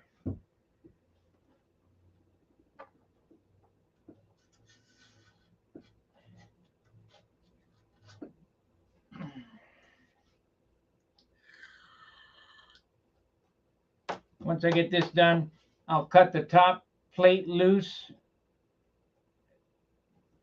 cut the airfoil in the top plate, and then take a bar sander and just skim over the top and sand the leading edge in and sand the trailing edge in. We'll do that on the other side. Then you cut it loose from the bench, flip it over, and do the top.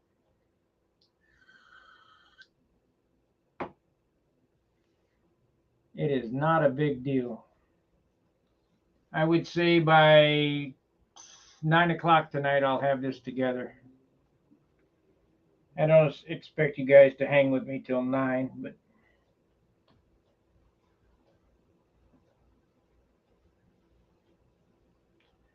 why no half ribs? Because half ribs cut into the covering when you're sanding them. I mean, I could take, now listen to this. I could cut out every other rib. I could cut that one off right there, that one off right there, and that one off right there. All those tails. All the tails and all this right here may get you a 1/4 ounce. But it will, by doing it this way, you'll save 10,000 hours of headache.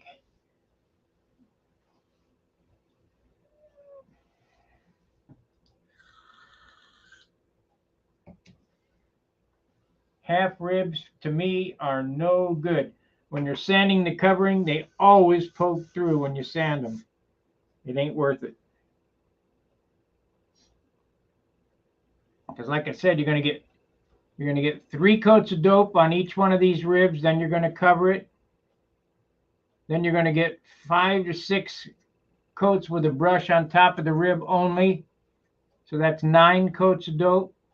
Then you're gonna get 3 coats of dope over the top of that, and probably one or two more coats with a brush on the ribs, and then another coat of dope on top of that, you're still only going to use a quart of paint.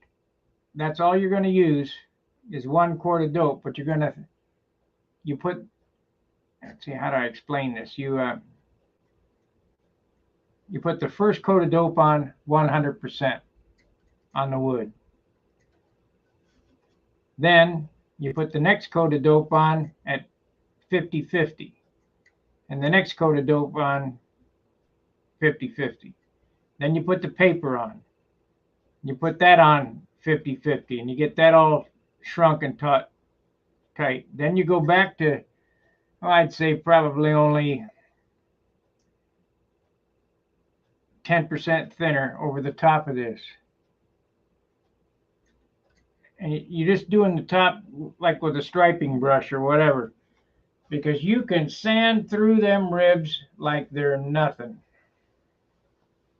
It will be 200 hours of sanding to do a nice finish on a beam wing. Trust me, I know of what I speak. The finish on a beam wing is twice as hard as a regular finish on a regular airplane. At least twice as hard. I'd like to cut this loose from the bench today. That'd be nice.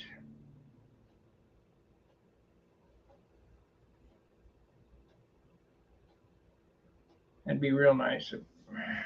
I better get after it if I'm going to do that. That may be high ambition. I may get petered out here. Got to eat at 7. So 7:30, maybe by midnight. I don't know.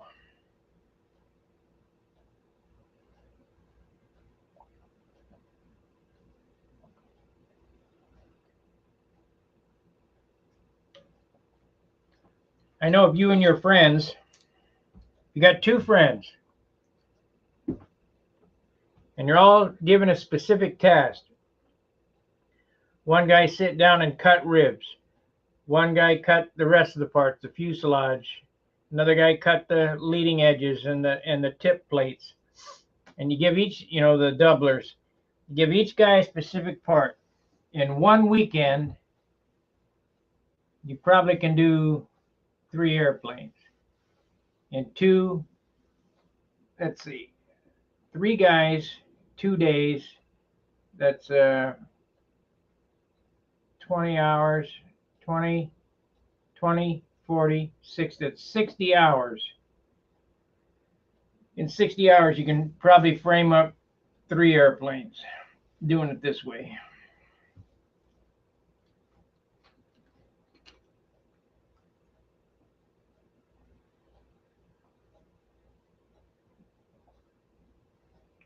Go back and look at the playlist and see how much time I got in this, because I didn't really work too much off camera on it.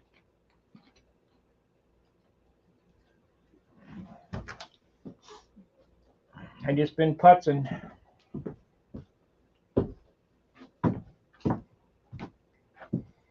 Okay, let's carry on.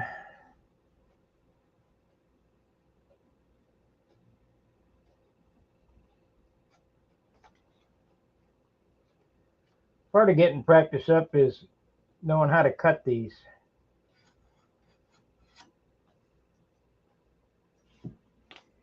And the only way to cut them is with a straight, single edge razor blade.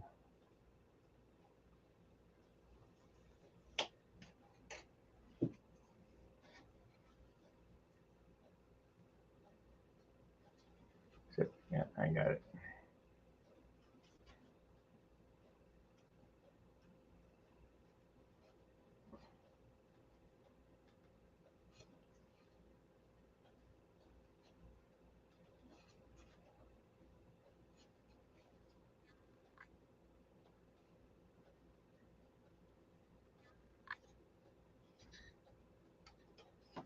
Ah, too far. Now, I've taken the time, so when you get the set of plans, all these ribs are cut on the end. If you use my rib cutting jig, we'll have all the correct angle on the leading edge to fit completely flush up against that piece there. Your job will be to make it fit flush on the trailing edge, and I'll show you how to do that on the next rib. Pretty simple.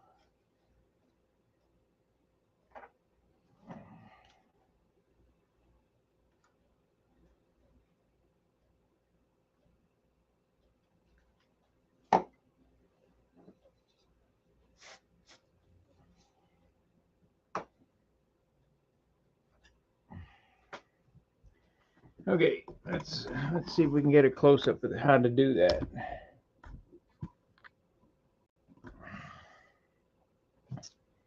Let me zoom in. I need this.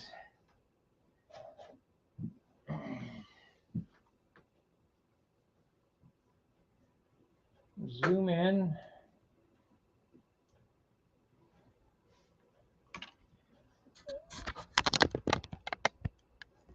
Okay, we're working right there.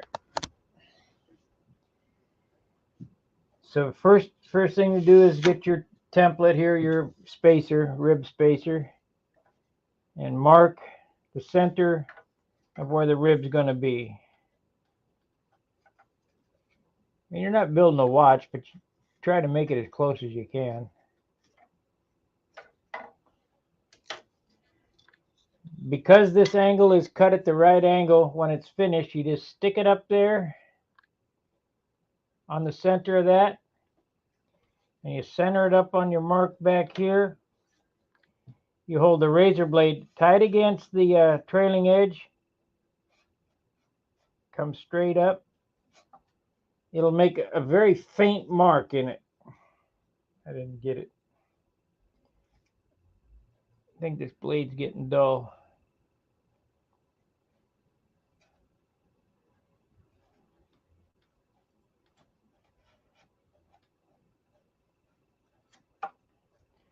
There it is.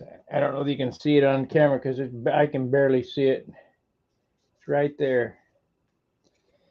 Then set it on the glass. Put your blade back in that notch. No sawing motion, just push straight down. And this blade's dull. And you cut it off. It's perfect like that. You stick it in there.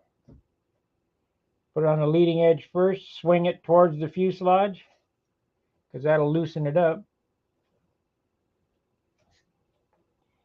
Get it on center. I'm going to leave it proud, just a couple of thousandths.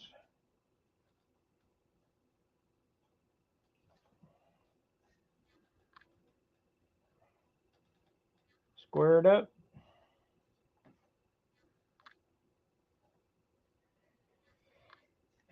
Drop of glue.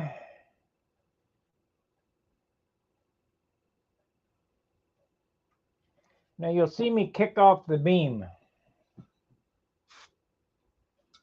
because the beam is just a little loose.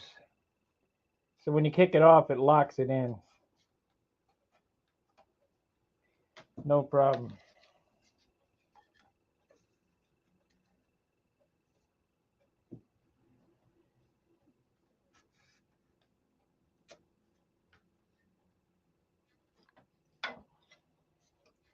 Now, if there was a way to do this and measure it, I suppose I could.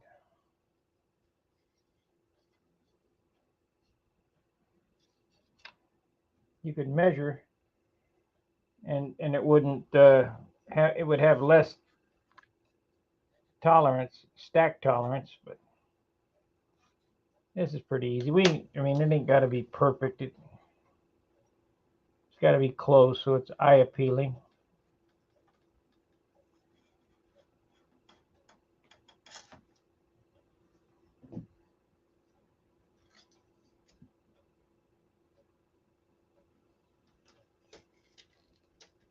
We need a new blade. This thing is starting to crush. It's not cutting.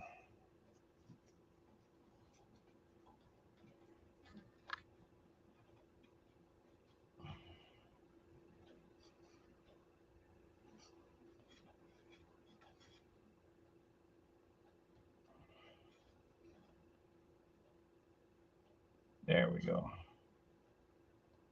She's starting to hit the beam a little better now. That's good. Make sure it's perpendicular to the glass. You don't want it leaning over. You want it 90 degrees to the glass. We got to go through and sand each one of these ribs round.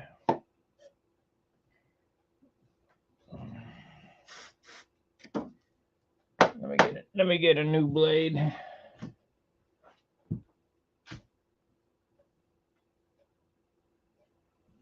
Well, if you can figure out how to do the angles, more power to you. I can't.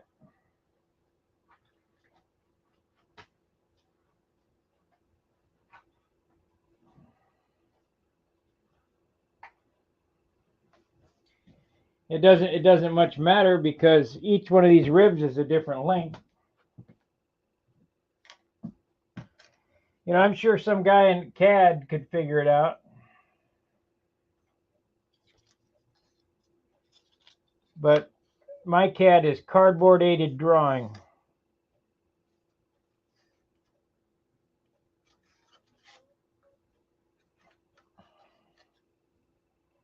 You know, CAD, they could extrapolate this and do this, that, and the other. Well, shit. Great. I don't know how to do it, though.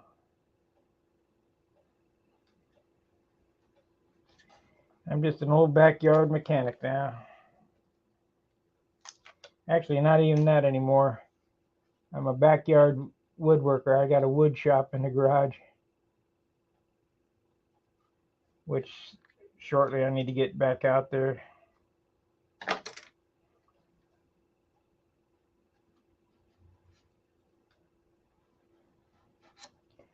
We got a wood shop channel, Stunhanger Woodworks. Please join that.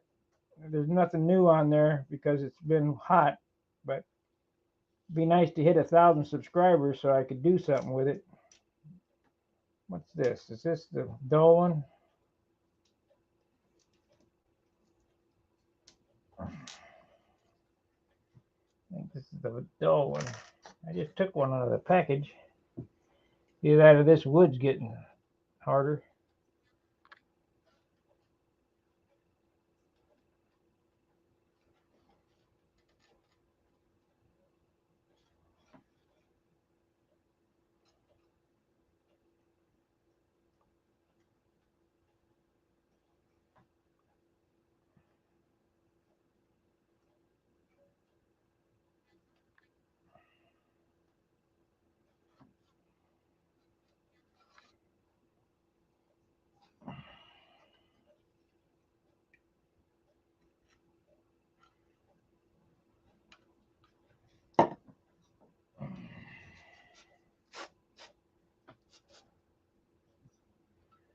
Ron, he didn't much care for this. He wanted me to cut these ribs and slide them on there, and holy crap.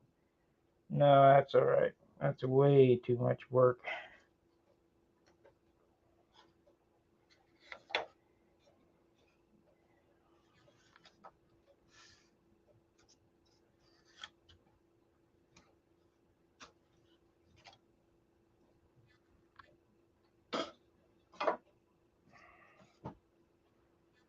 And I hope we're doing it right.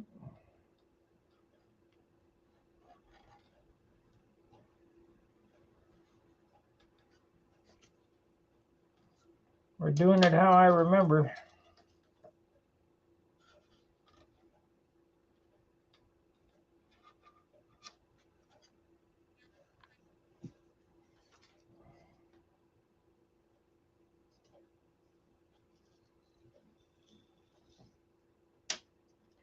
Yep, that's what it was. I used the old blade.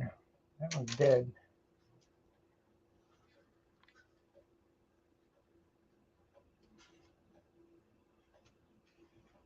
That one's dead.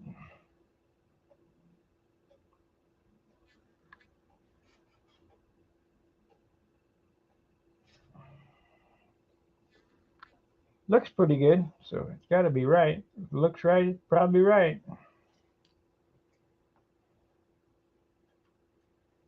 We're coming up on the blank spots.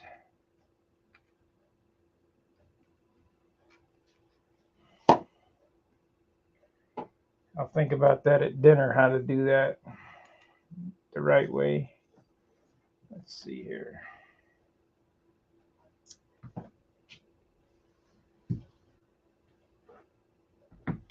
Winship Models. I don't think he's been doing anything. I think he's out of town because he hasn't called me back. Let's see. Right there. We got to do, stopped right there. So we got to do 1, 2 more here. 2 more and we're done on this side.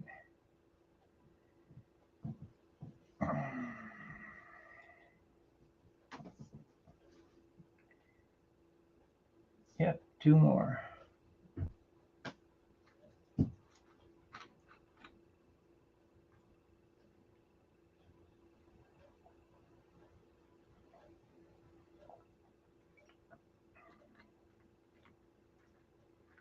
Still got to figure out how to get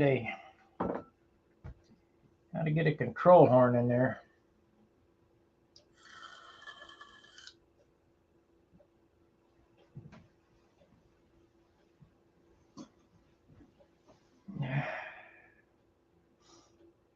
I might notch it from the top and slide it down.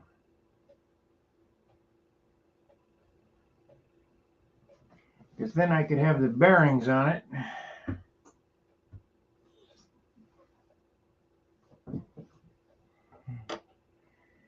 Yeah, we might do that. We might slide it in from the bottom. Otherwise, I gotta notch the damn thing. Let's see, 1, 2 more. That's it. 2 more for this side. Then we gotta do the other side.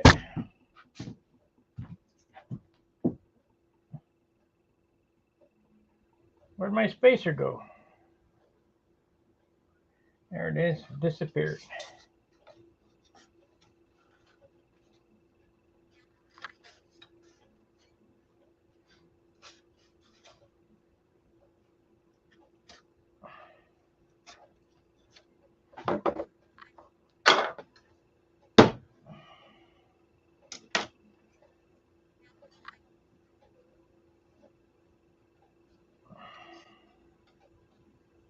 Danny's a good craftsman.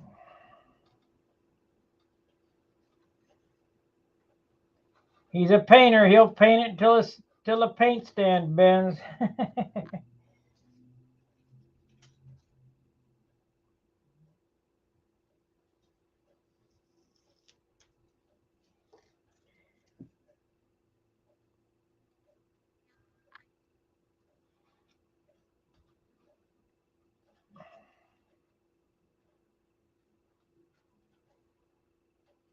Okay.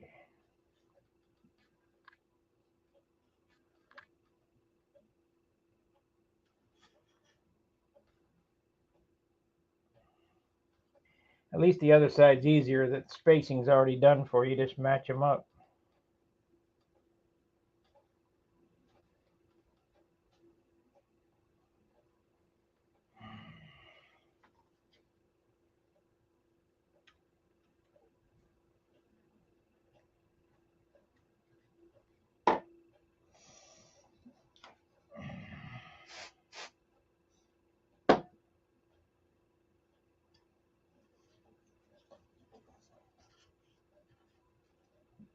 Oh, gotta have marks before I can go any farther.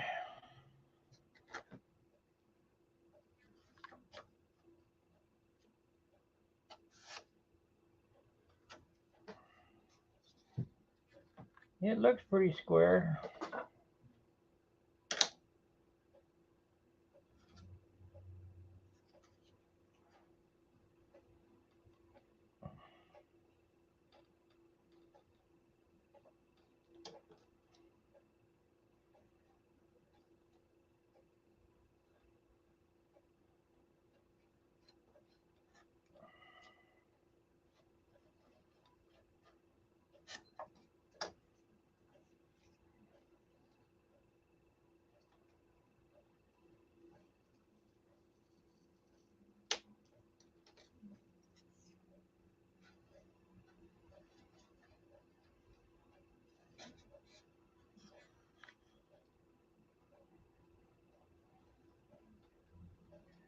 Okay, this is where I gotta start notching them. I need just a little bit, which is good because the landing gear is here.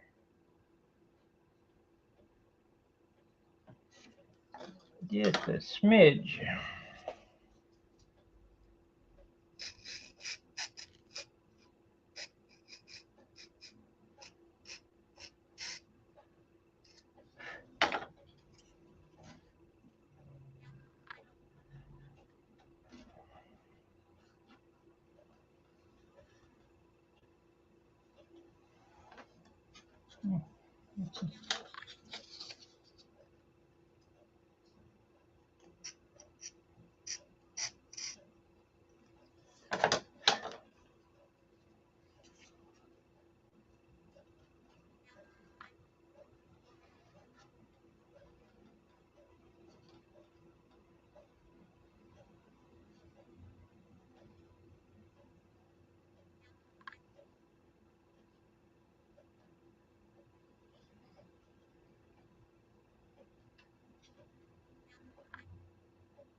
Smoke it.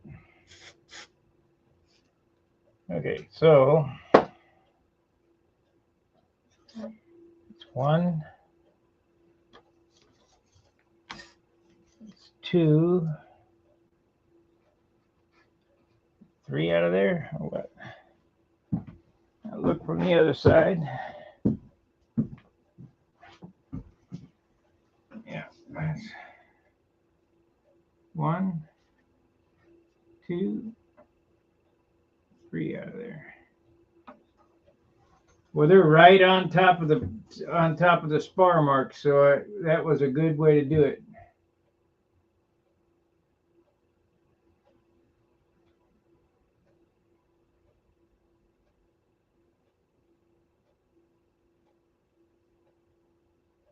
It didn't droop. It didn't droop at all, and there's no carbon because you don't need it.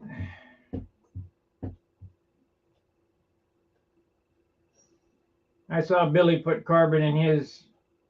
This is a bigger. I didn't put no carbon in these stupid things back in the 90s. They don't flex. You want to carry around all that stuff? I guess. Don't need it. So it's 1, 2, 3.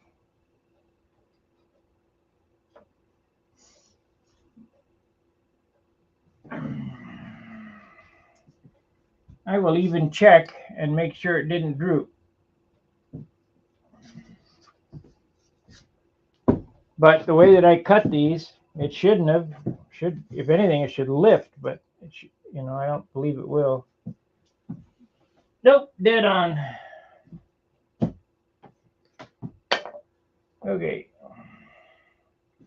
So we got 1, 2, 3. We need to make 3 marks and place these ribs here.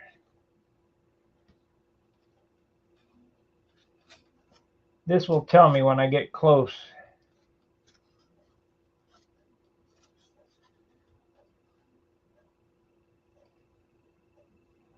Sixteenth.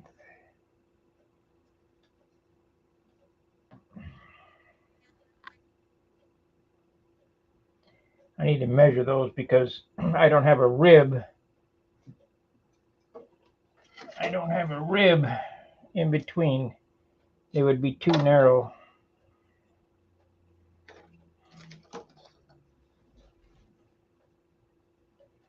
So 1.25 inches. And 3/4, that's 1.25 inches. And then 1/2 inch plus 1/4 is right there.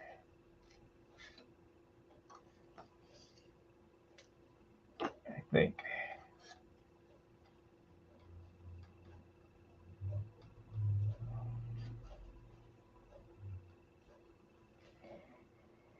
Let me look and see where it's at on the spar.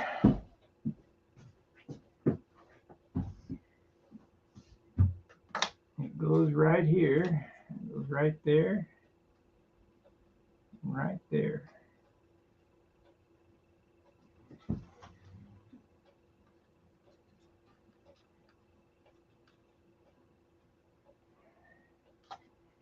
So over here we have, what's the spacing? There's that stupid ruler again.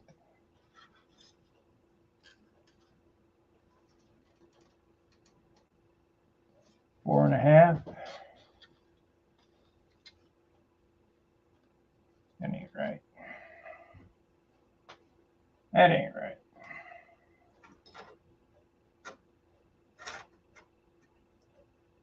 It's on the spar there.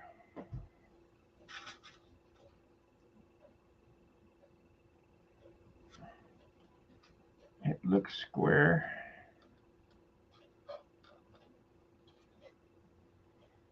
Let's see what we got here. This one goes right here. That looks right.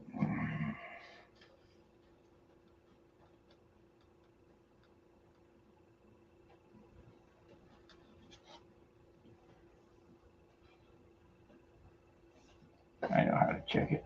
Is it square to the spar? My little square is right here.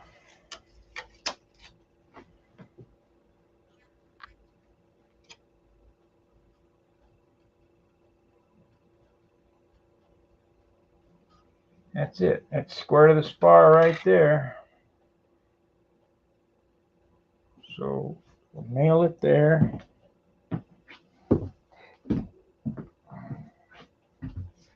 It's right over the mark there.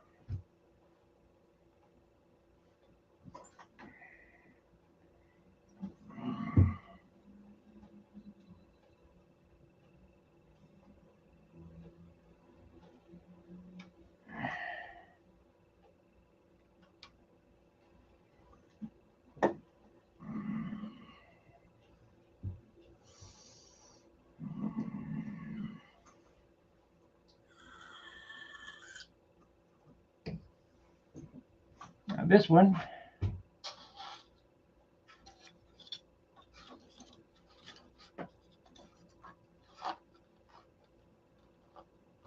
yep, that's perfect.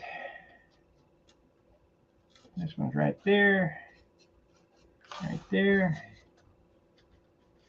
right there, and it's off just a little off that mark. This one's off just a little. Crap. Let me see how that looks. There. Yeah.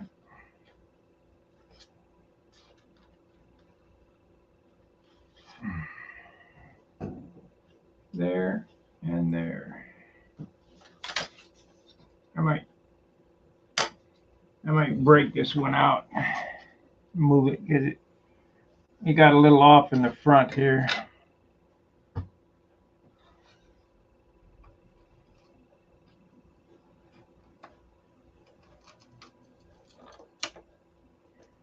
Okay, that's one.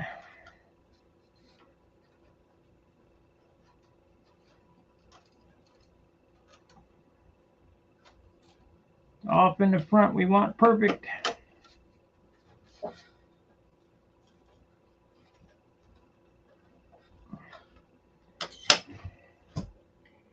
It's on there. It's right over. These are all over the marks. No stack tolerance. Oh, I see what happened. This marks off just a smidge.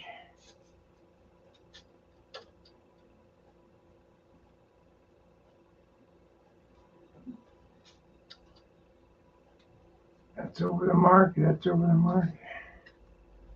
Get it started way back there.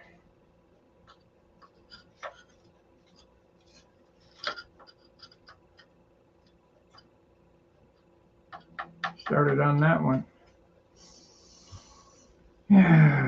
But we're not going to worry about that. It's only off 10 thousandths maybe.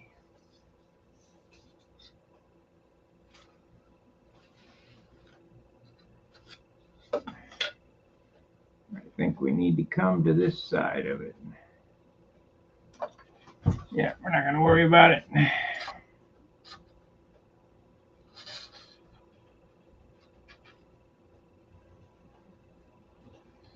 It looks right. It'll be right. It's close enough.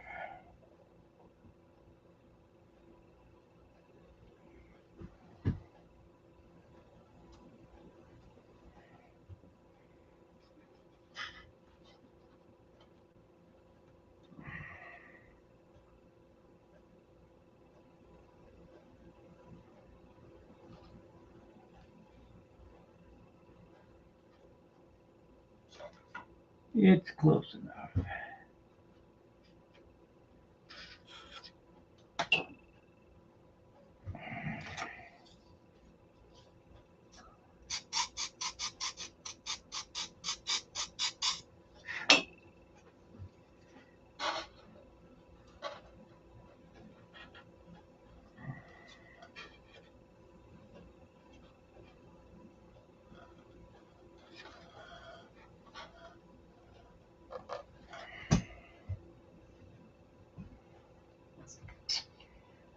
Where's my little ruler?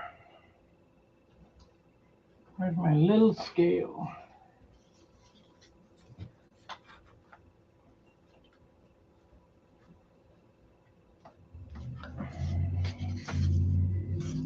Ah, you bitch.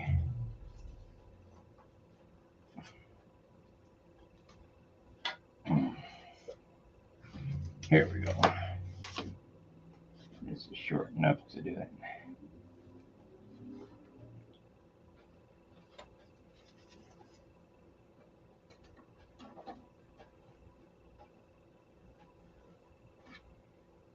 It's within a 30-second. I could move that out, I suppose. Move that tail out a little bit. That way. Like I said, it's only a 30-second off.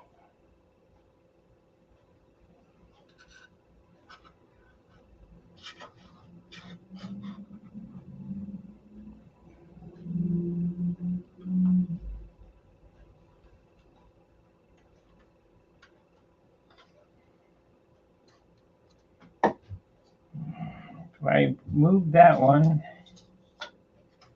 30-second, that would put it right there. And this is the stack tolerance we're getting here. I think it'll be fine. 32nd of an inch. Who's going to see that besides me?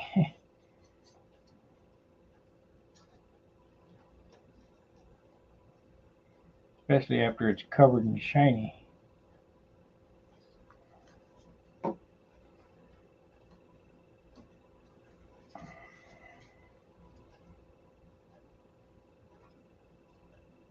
Get on there.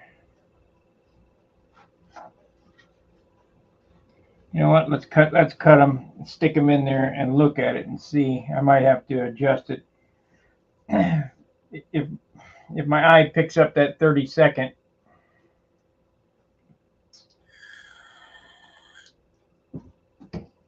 which is not bad, 32nd of an inch in all them ribs. That's pencil width, you know. But I can spot it. So let's look at it and see. Because I got to leave these three out to do the floor for the landing gear. We just won't glue them in. Well, of course, I'm going to have that door up there, so it may not matter at all.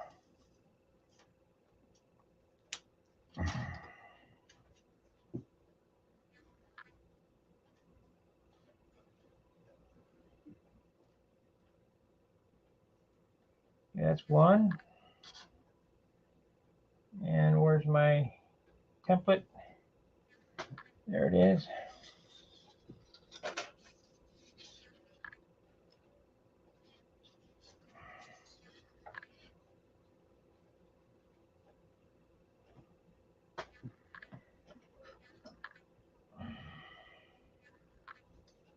Oh, I already got it on the back.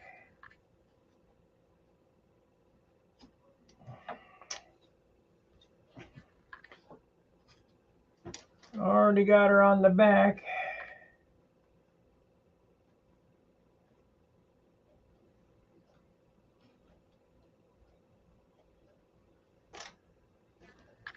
Yep, won't be able to see it. Not at all.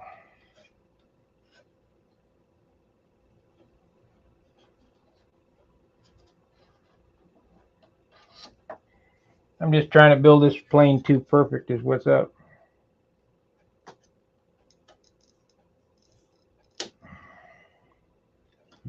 Too perfect.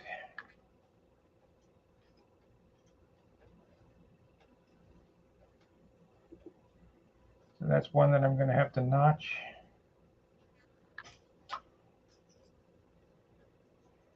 So we need that.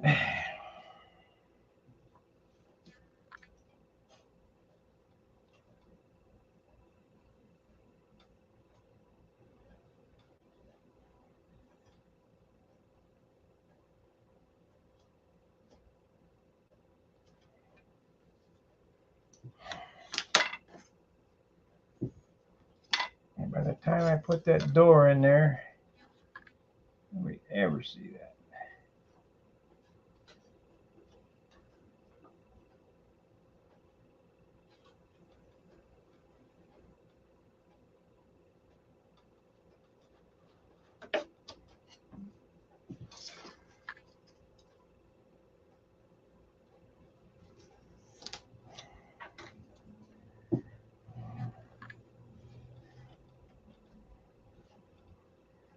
What happened there? I screwed that one up. Have to use that one on the other side. Too loose. Not bad though. Got all them ribs screwing one up.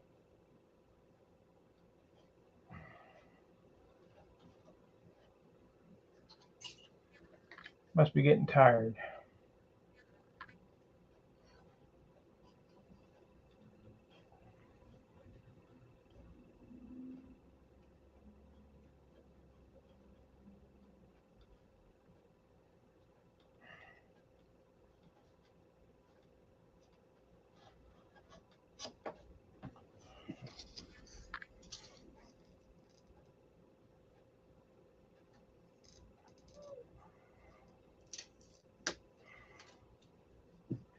Must be getting tired. Oh, I know what it is. Gotta notch it to get it to stick. Okay.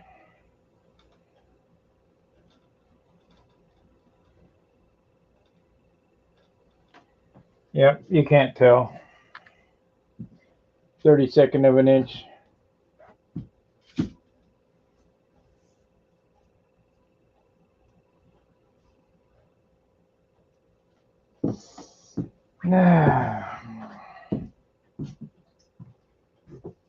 Let's see if we see it from this side. Nope, you can't see it.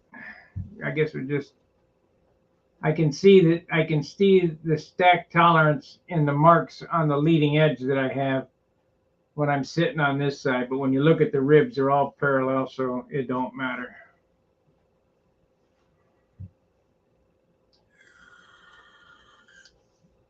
That's one side.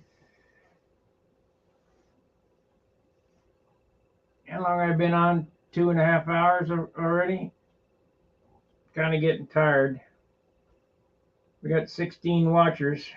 Have to go through all that business again. Sand the rib, center rib, get the glued on there, mark the leading edge. I think I'm gonna wrap the stream up and take a break, and I'll tinker with it while I watch TV. and come back when I got some more done. Maybe we'll cut it loose from the bench and turn it over when I come back. You guys got any questions?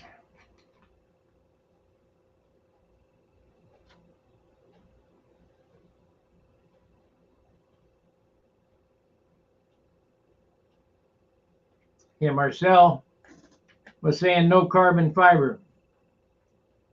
Well, you can put carbon fiber in there, but it's just weight. The only carbon fiber I think would actually work would be 15 thousandths unidirectional, and I have some around here, but that tends to cut the covering too. As it's standing on edge,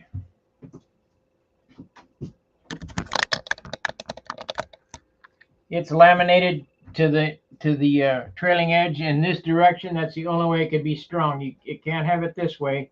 It has to be standing up and down straight this way. And that's all well and good, but as you sand that trailing edge in and get the covering on it, it could cut that covering. So, and I don't see that there's that much of a benefit to it.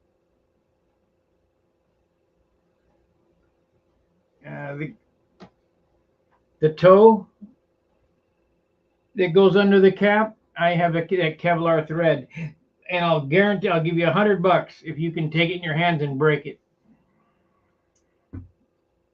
Don't try it because you'll cut your hand off.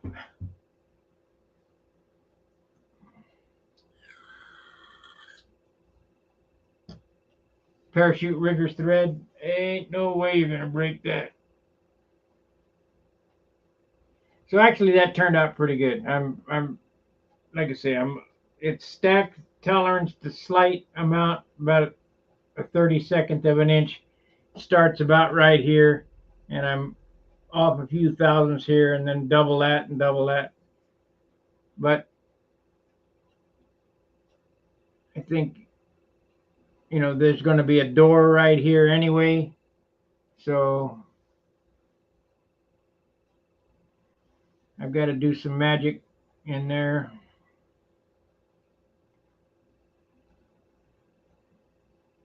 I'm not exactly sure how I'm going to do it.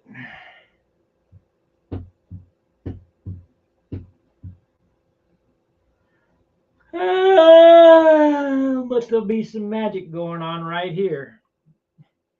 There'll be these 3 ribs will be half ribs, quarter ribs, and then there'll be a door right here. So we can live with that. Never see it.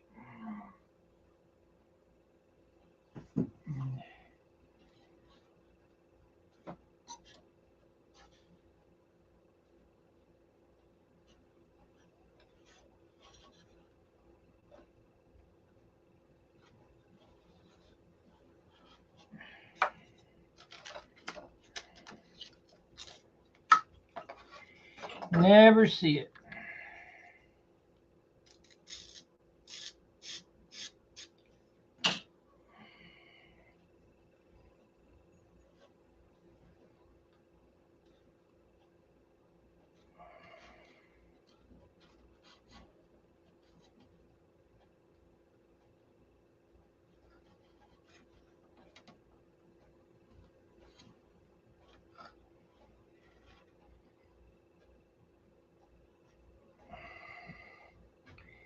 Stayed pretty true to the pretty square to the trailing edge, or to the spar, I mean.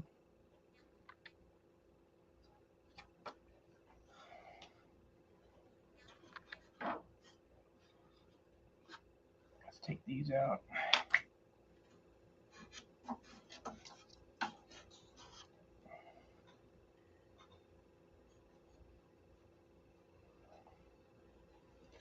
That one squared the spar, and that one squared. Yeah,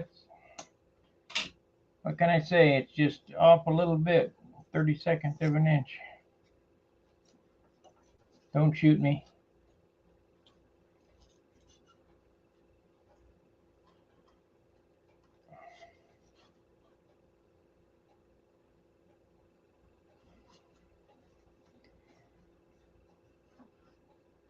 Not too bad.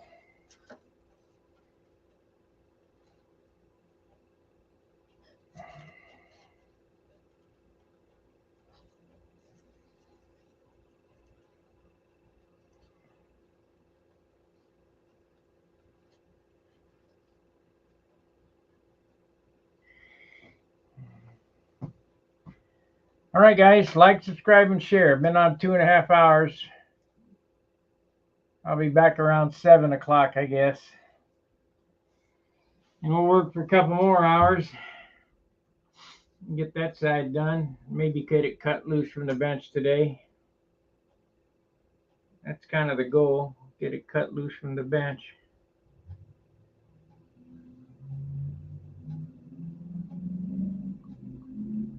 At least get it turned over so I can work on the top side.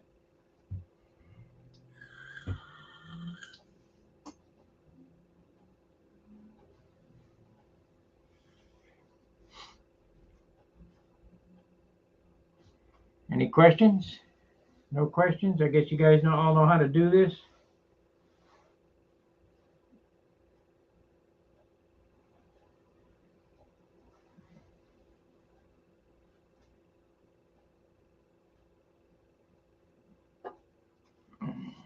Mm-hmm.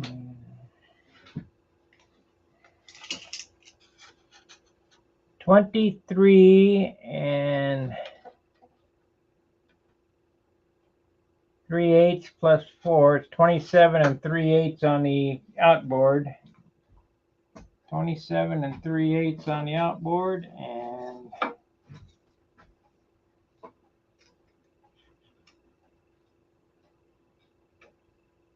24, 28 and 1/4 on the inboard.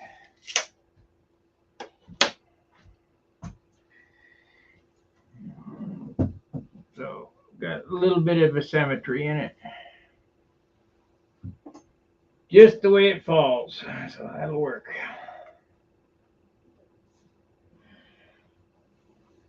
All right, we're done for now. We'll see you at 7. Fair winds, tight lines.